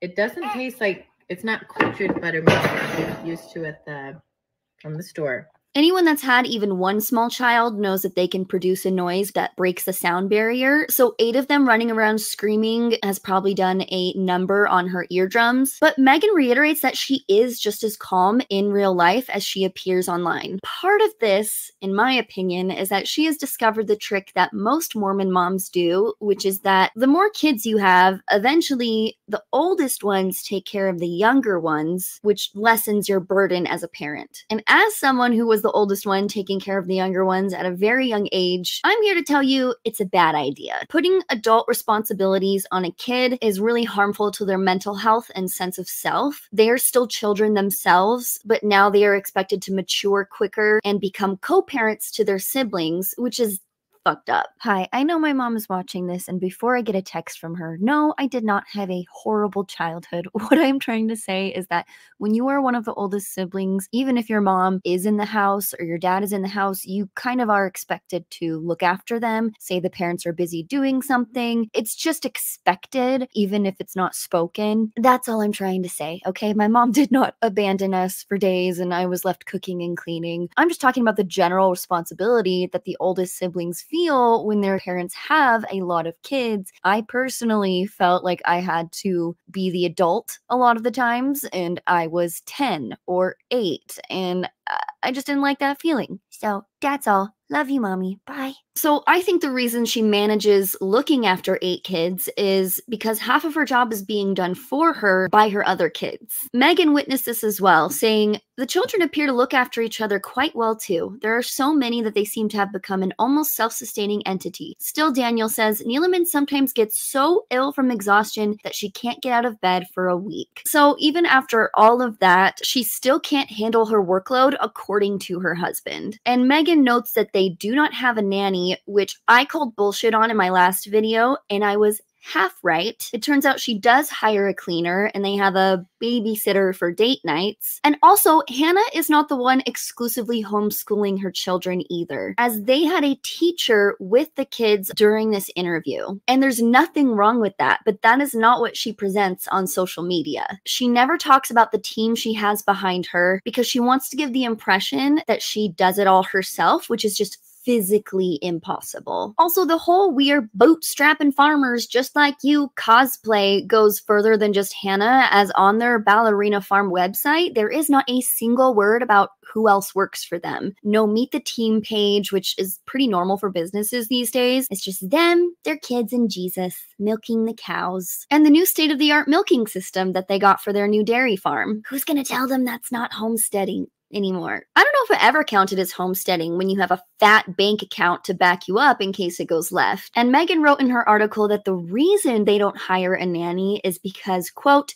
Daniel didn't want one. The fuck did the $400 million inheritance baby just say? Daniel Neeleman is an heir to his father, David Neeleman's $500 million JetBlue fortune. And they purchased the farm they currently live on for $2.75 million. They could hire a different nanny for every day of the week they wanted and not worry about putting food on the table. But God forbid they have another person interacting with their children lest they become corrupted by the outside world, just so so that Hannah can get enough sleep at night. What a selfish bitch. So not only did Megan observe Daniel being a patriarchal douchebag with her own 2 eyeballs, Hannah and Daniel also happily give their dating backstory, which to any normal person reads like a horror film. She said no to going on a date with him for 6 months, and instead of respecting her decision, he stalked her onto an airplane. Remember how his daddy owned JetBlue? He got a seat right next to her, forcing her into a confined space after she had already told him no for many, many months. If that happened to me, I would cry. I can't imagine seeing a guy I had rejected showing up on my flight. I would literally call security because that is not romantic. That's the beginning of a restraining order. Oh no, but it's fine because they're happy and they're in love. No, it's not fine. That is not normal behavior. That is not consensual. And that pattern of manipulation and coercion from Daniel continues when she finally agrees to date him, doesn't want to get married yet, and he says, quote, "That's not gonna work. We've got to get married now." So Megan is seeing and hearing all of this, Daniel constantly talking over her, him making major life decisions for her, and she comes to the natural conclusion that he sucks. But again, she words it nicer than that because she is a professional, but I ain't a professional, and Daniel can suck my dick. So once this article came out, people began digging up other evidence that Daniel is not a great husband, one being the birthday present video. Just watch. Okay, that's my birthday present from Daniel. Hoping their tickets to Greece. Where's it from?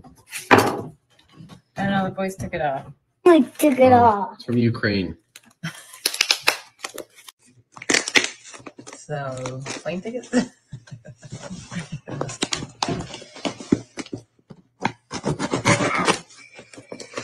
Ooh, a hat I can wear in Greece. It's not a hat. It's not. Oh, my egg apron! Eggs in it.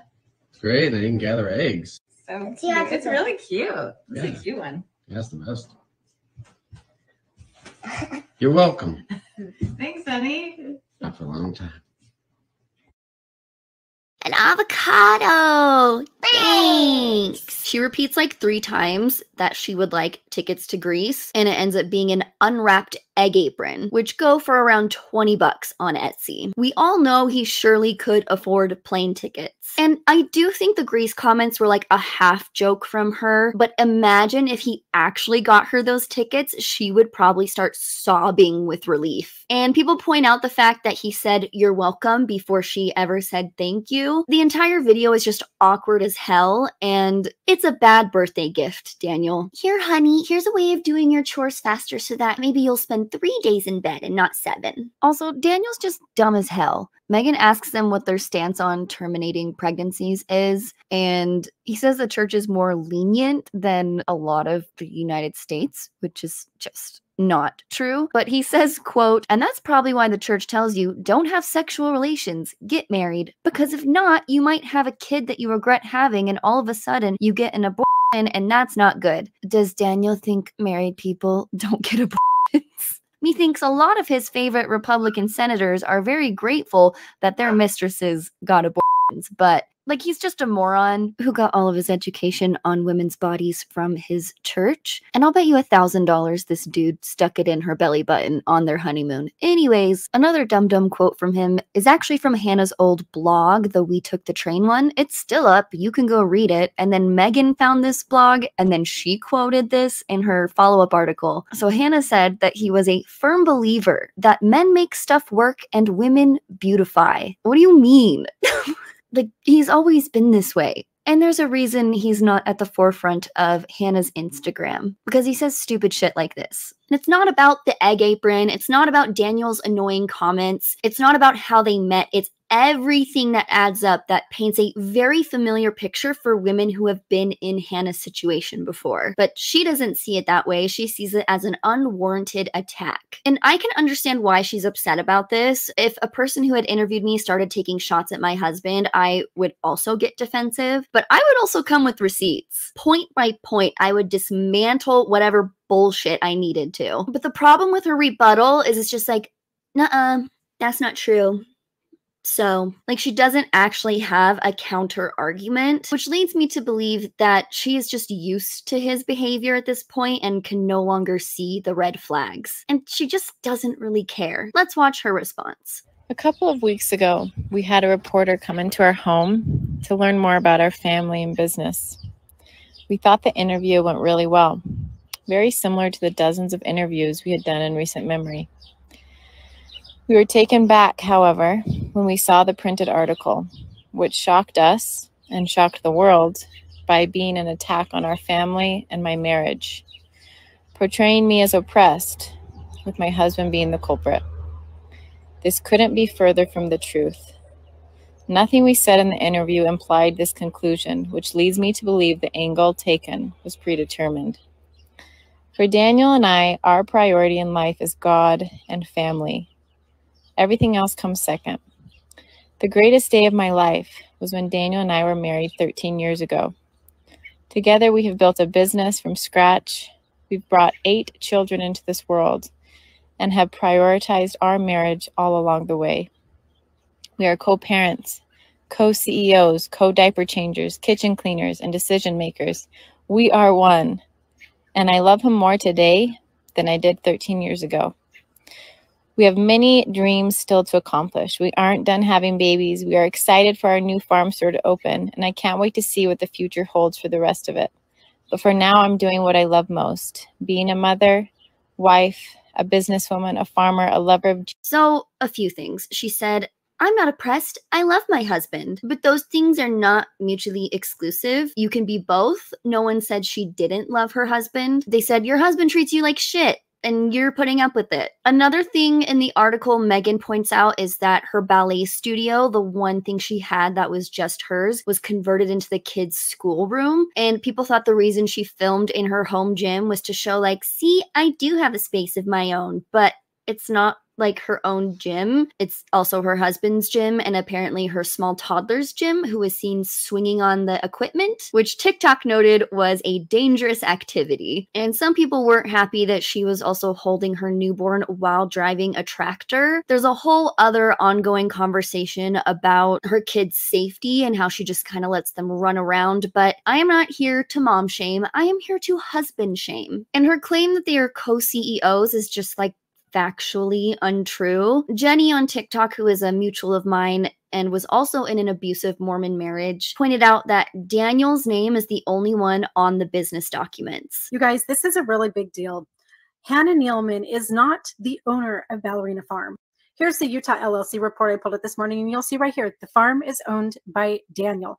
Hannah's name is nowhere in any of these documents. Now, Hannah may have other ownership options not listed on the filing that are part of their internal operating agreement.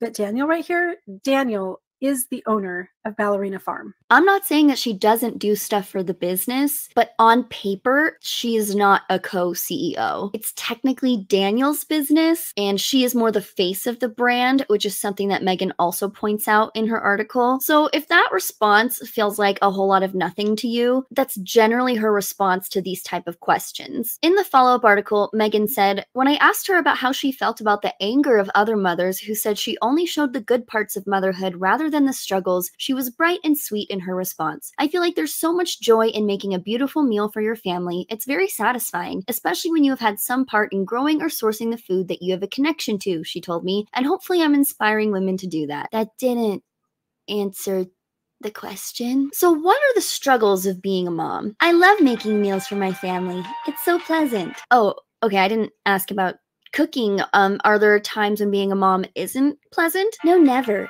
I love my family. Like, why doesn't she just admit that it's hard sometimes and that she has a lot of help? Here is her trying to answer a similar question.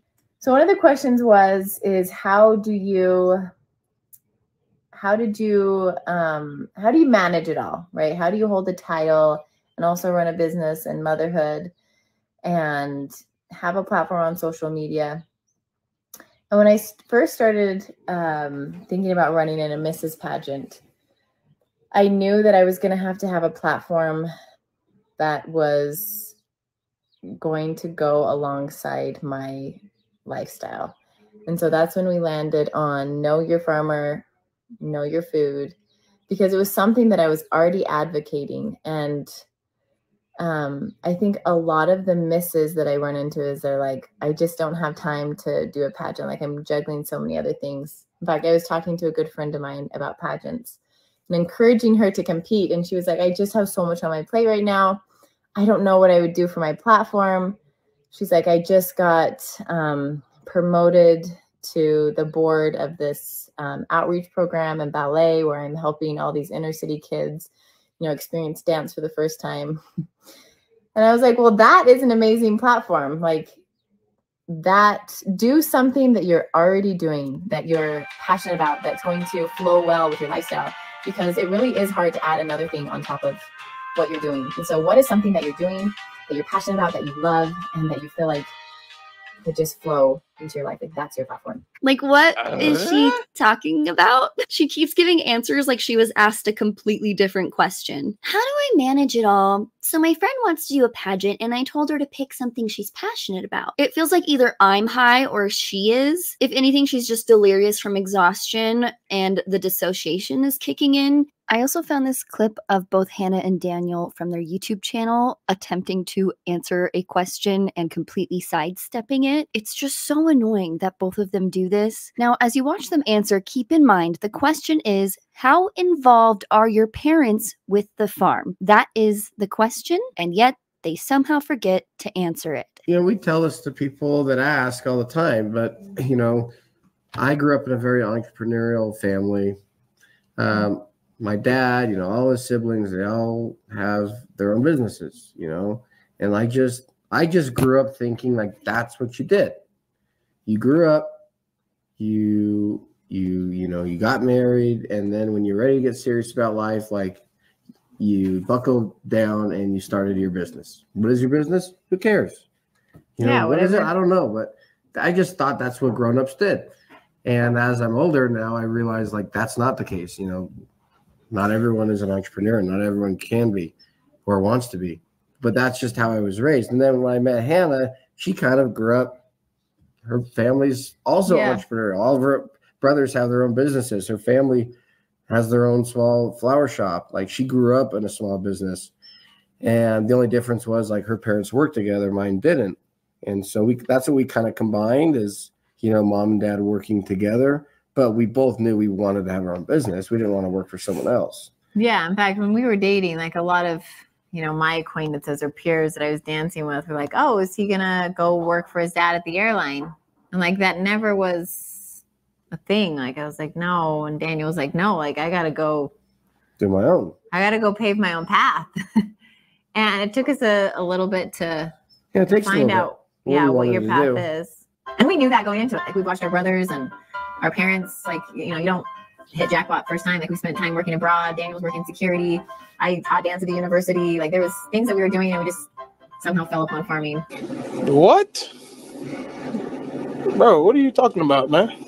It's like watching Blake Lively answer a question about what her new movie's about. Like, are your parents involved with the farm or not? And they're like, yeah, so our family is a bunch of entrepreneurs. And when we started our farm, it was really hard. It's like, people want to know if your daddy bought your farm, Daniel. And them not answering it makes me think that they did, or that they had a huge hand in giving them that $3 million they needed to purchase it. And I know that mortgages are a thing. I'm not stupid, but you can't just get a $3 million loan out of nowhere. So yeah, I think his parents had something to do with it, and I think they're being weird about it. Just answer the damn question.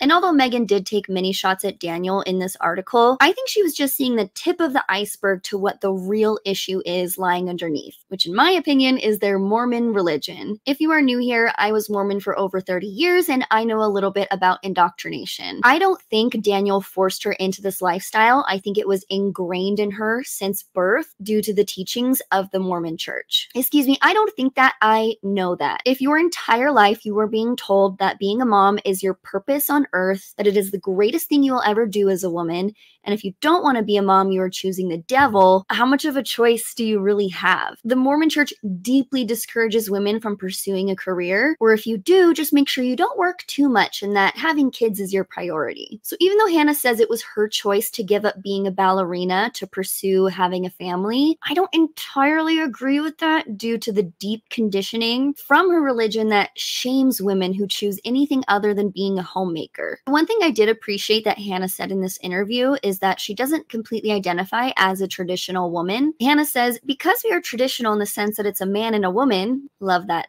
passive homophobia right there. We have children, but I do feel like we're paving a lot of paths that haven't been paved before. That is the biggest paradox. In selling the life of a stay-at-home mother, Neeleman and the other trad wives have created high-earning jobs. They are being paid to act out a fantasy. I'm glad that she admitted she is somewhere in the middle because she is so involved with running a business, and that is not traditional. And like Megan pointed out, is the irony of any online trad wife content creator, but she doesn't identify as a trad wife. That was a label that was put on her by the internet. Okay, I actually want to run that back a little bit. There was a quote where Hannah did let it slip that she does have a little bit of an agenda, and that's okay. She is allowed to have a strong opinion. She is allowed to have goals with her social media presence, right? But this whole, oh, I'm 50-50 traditional and modern, it's just not true. I'd say it's more 75-25, and here's my evidence. One is a quote that she directly gives Megan when she's talking about how there's so much joy in making a meal for your family. And she said, quote, hopefully I'm inspiring women to do that. She didn't say, hopefully I'm inspiring people to do that or parents to do that. She wants other women to see her cooking for her family and hopes that they will do that. Like, that is clearly not being neutral. That is not someone who is just sharing their life on the internet. That is someone who believes it is women's place to be in the home. It is a woman's place to make the meals for your family.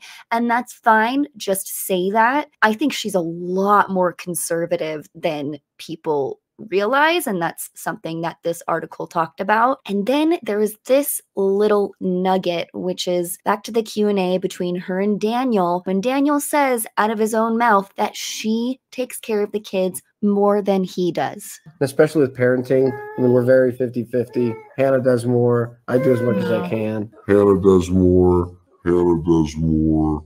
You know, I try to take care of the kids, but that's a woman's job, and a man's got to get his hands dirty. Like, I just feel like we're all so aware that Daniel is more hands-on with the business and she's more hands-on with the kids, and that's fine, but they just swear up and down that's not true until sometimes they let it slip that that is true. Okay, thank you. End scene. And Daniel's own father tweeted that the journalist was just spreading lies about her family. Daniel's father is David Neeleman, founder of JetBlue, Trump supporter, and on his third marriage. I just find it hilarious when Mormons talk about the sanctity of marriage when they actually don't give a shit. The problem is, as a journalist, you can't just pull quotes out of your ass. That is a defamation lawsuit waiting to happen. But people persist that she was just making things up. And an article came out from Evie magazine calling the Ballerina Farm Times interview dishonest journalism. It is extremely relevant to note that Evie is a overtly anti-feminist magazine that the Rolling Stone calls the Cosmo for the alt-right. And the misinformed fear-mongering articles I see on their front page seem to support this claim. Evie says a newly released audio recording suggests that the article distorted the reality of the Neelemans' relationship. So this audio is actually from the Times podcast themselves. It's not like a secretly leaked audio. The only thing that Evie gets right is that the quote from Hannah was not put in the article, but what they are wrong about is this quote changing anything that the author wrote. Let's listen. And Daniel was like, if you want to dance, you know, like, go dance, you know, like you know, we were open to anything, but I knew deep down that I wanted to raise my babies, you know? Yep. That's it. Hannah saying Daniel said she could dance if she wanted to dance. Again, centering her husband at the center of her decision-making process. But the article goes on to say, unlike what the audience had initially believed, Hannah's husband allowed her to continue with ballet.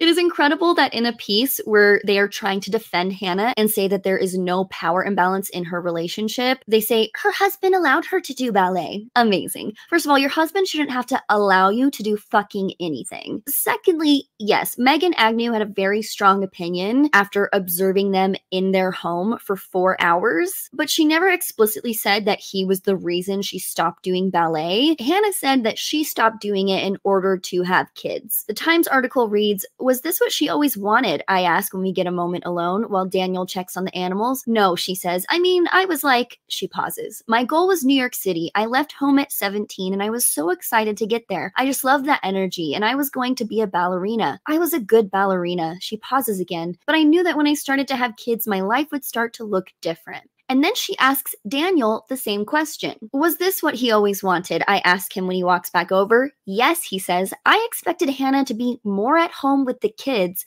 but she said, I watched my parents working together, so whatever we do, we got to do it together. She's not putting words in their mouths. These are direct quotes. She asked them both if this is the life they always wanted. Hannah said no. Daniel said yes, except he wanted her to be even more of a housewife than she already is, which is an insane thing to say. Megan did not have to paint a picture when they were holding the damn paintbrush. I feel like my stance on this whole thing is that everyone needs to calm down. She is not being held prisoner, and this is not a hit piece commissioned by transgender furries to destroy the children. I think there's a conversation being had here about the tradwife movement in general, and she just happens to be the center of it because she has 10 million followers. She has put her life out there for everyone to see, catered it to exactly how she wants them to see it, and the second someone steps foot in her home and points out the discrepancies to her, she doesn't like that. And no influencer is going to showcase every single aspect of their lives. I don't think that's healthy, but nothing about her response or anyone else's refutes the claims being made in the article. Okay, one last defense of my girl Megan Agnew, who is the author of this article. In her follow-up article, she said, quote, in recent days, there has been criticism that I, a childless, unmarried woman, didn't understand that this is the reality of having 8 children. All homeschooled and with no childcare. But I felt the exact opposite when I was there. It made me understand exactly how it was to be a woman with 8 children and no childcare. Demanding and rewarding and gloriously intimate and difficult to find a space to speak. Just all the attacks on Megan are so unwarranted. And yes, I am a childless cat lady. I no longer take offense to that term because you are not saying anything offensive. I don't have kids. I have a cat and there's nothing wrong with that. And that rhymed. It's just so stupid when people think like having kids makes you a better person on principle, when Megan also points out that they're using her kids on the internet. And I thought we didn't like that. I thought we didn't like people who exploited their children, but apparently it's okay when a millionaire does it. Megan says, quote, but it was also a life of contradictions. Children not allowed screens, but who are reality TV characters online for millions. A stay-at-home mother who has made a career out of being so.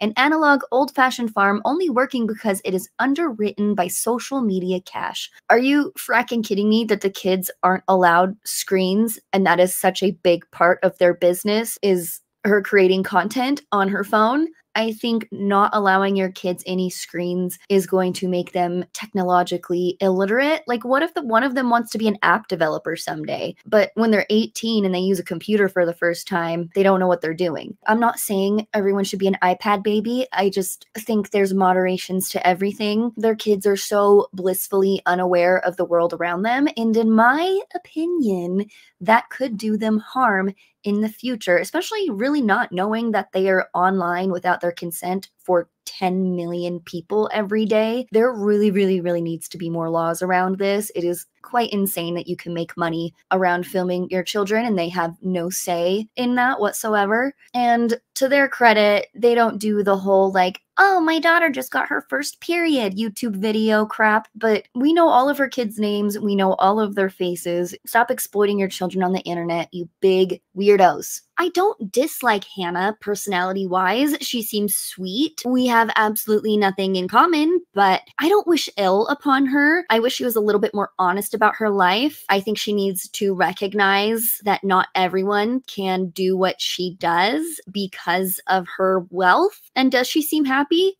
Yeah, of course she seems happy. But how happy would she be if she actually married a poor farmer? And how successful would their business be? But that's just my opinion, and you really never know anybody on the internet. Do you like my shirt? Daddy, I love him. I thought it was apropos for this video. I love you guys. I missed you guys. Let me know in the comments below what else you've been wanting me to talk about. It doesn't have to be super new. Anything that's happened in the past few months. I have some ideas, but I want to make you guys happy because that's what makes me happy. Say bye to Trixie and Rexy and say goodbye to Lily. You want to be in the video? You just want to yell at me?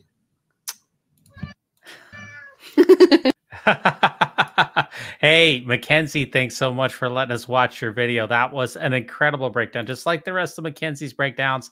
I look forward to them each and every week. I literally have I only have notifications on, I kid you not, I have notifications on Mackenzie Vance and Mackenzie Vance only. That's the only notification I turn on. She does a lot of great breakdowns.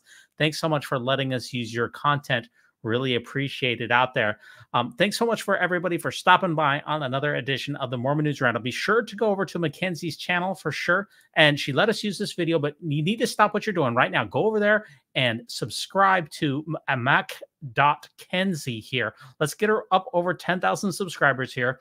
Wished I lacked critical thinking skills. Y'all seem so happy. She is the absolute queen of snark. She is the greatest ex-Mormon single cat lady on the planet, without question, hands down. Yes, I am a major fanboy of Mackenzie. There's no doubt about that. This was a triple decker tonight. We had the regular Mormon News Roundup where we had Abby Hansen, who laid down the law. Then we had Coach, who took on the transgender issues. And then we ended with Mackenzie. This was a triple whammy. Great program out there. Hit the like, hit the subscription. Really appreciate everybody. Coach, Mackenzie, thanks so much. Really appreciate it. Theodis, thanks for the super chat. Remember, no unhallowed hand can stop this podcast from progressing.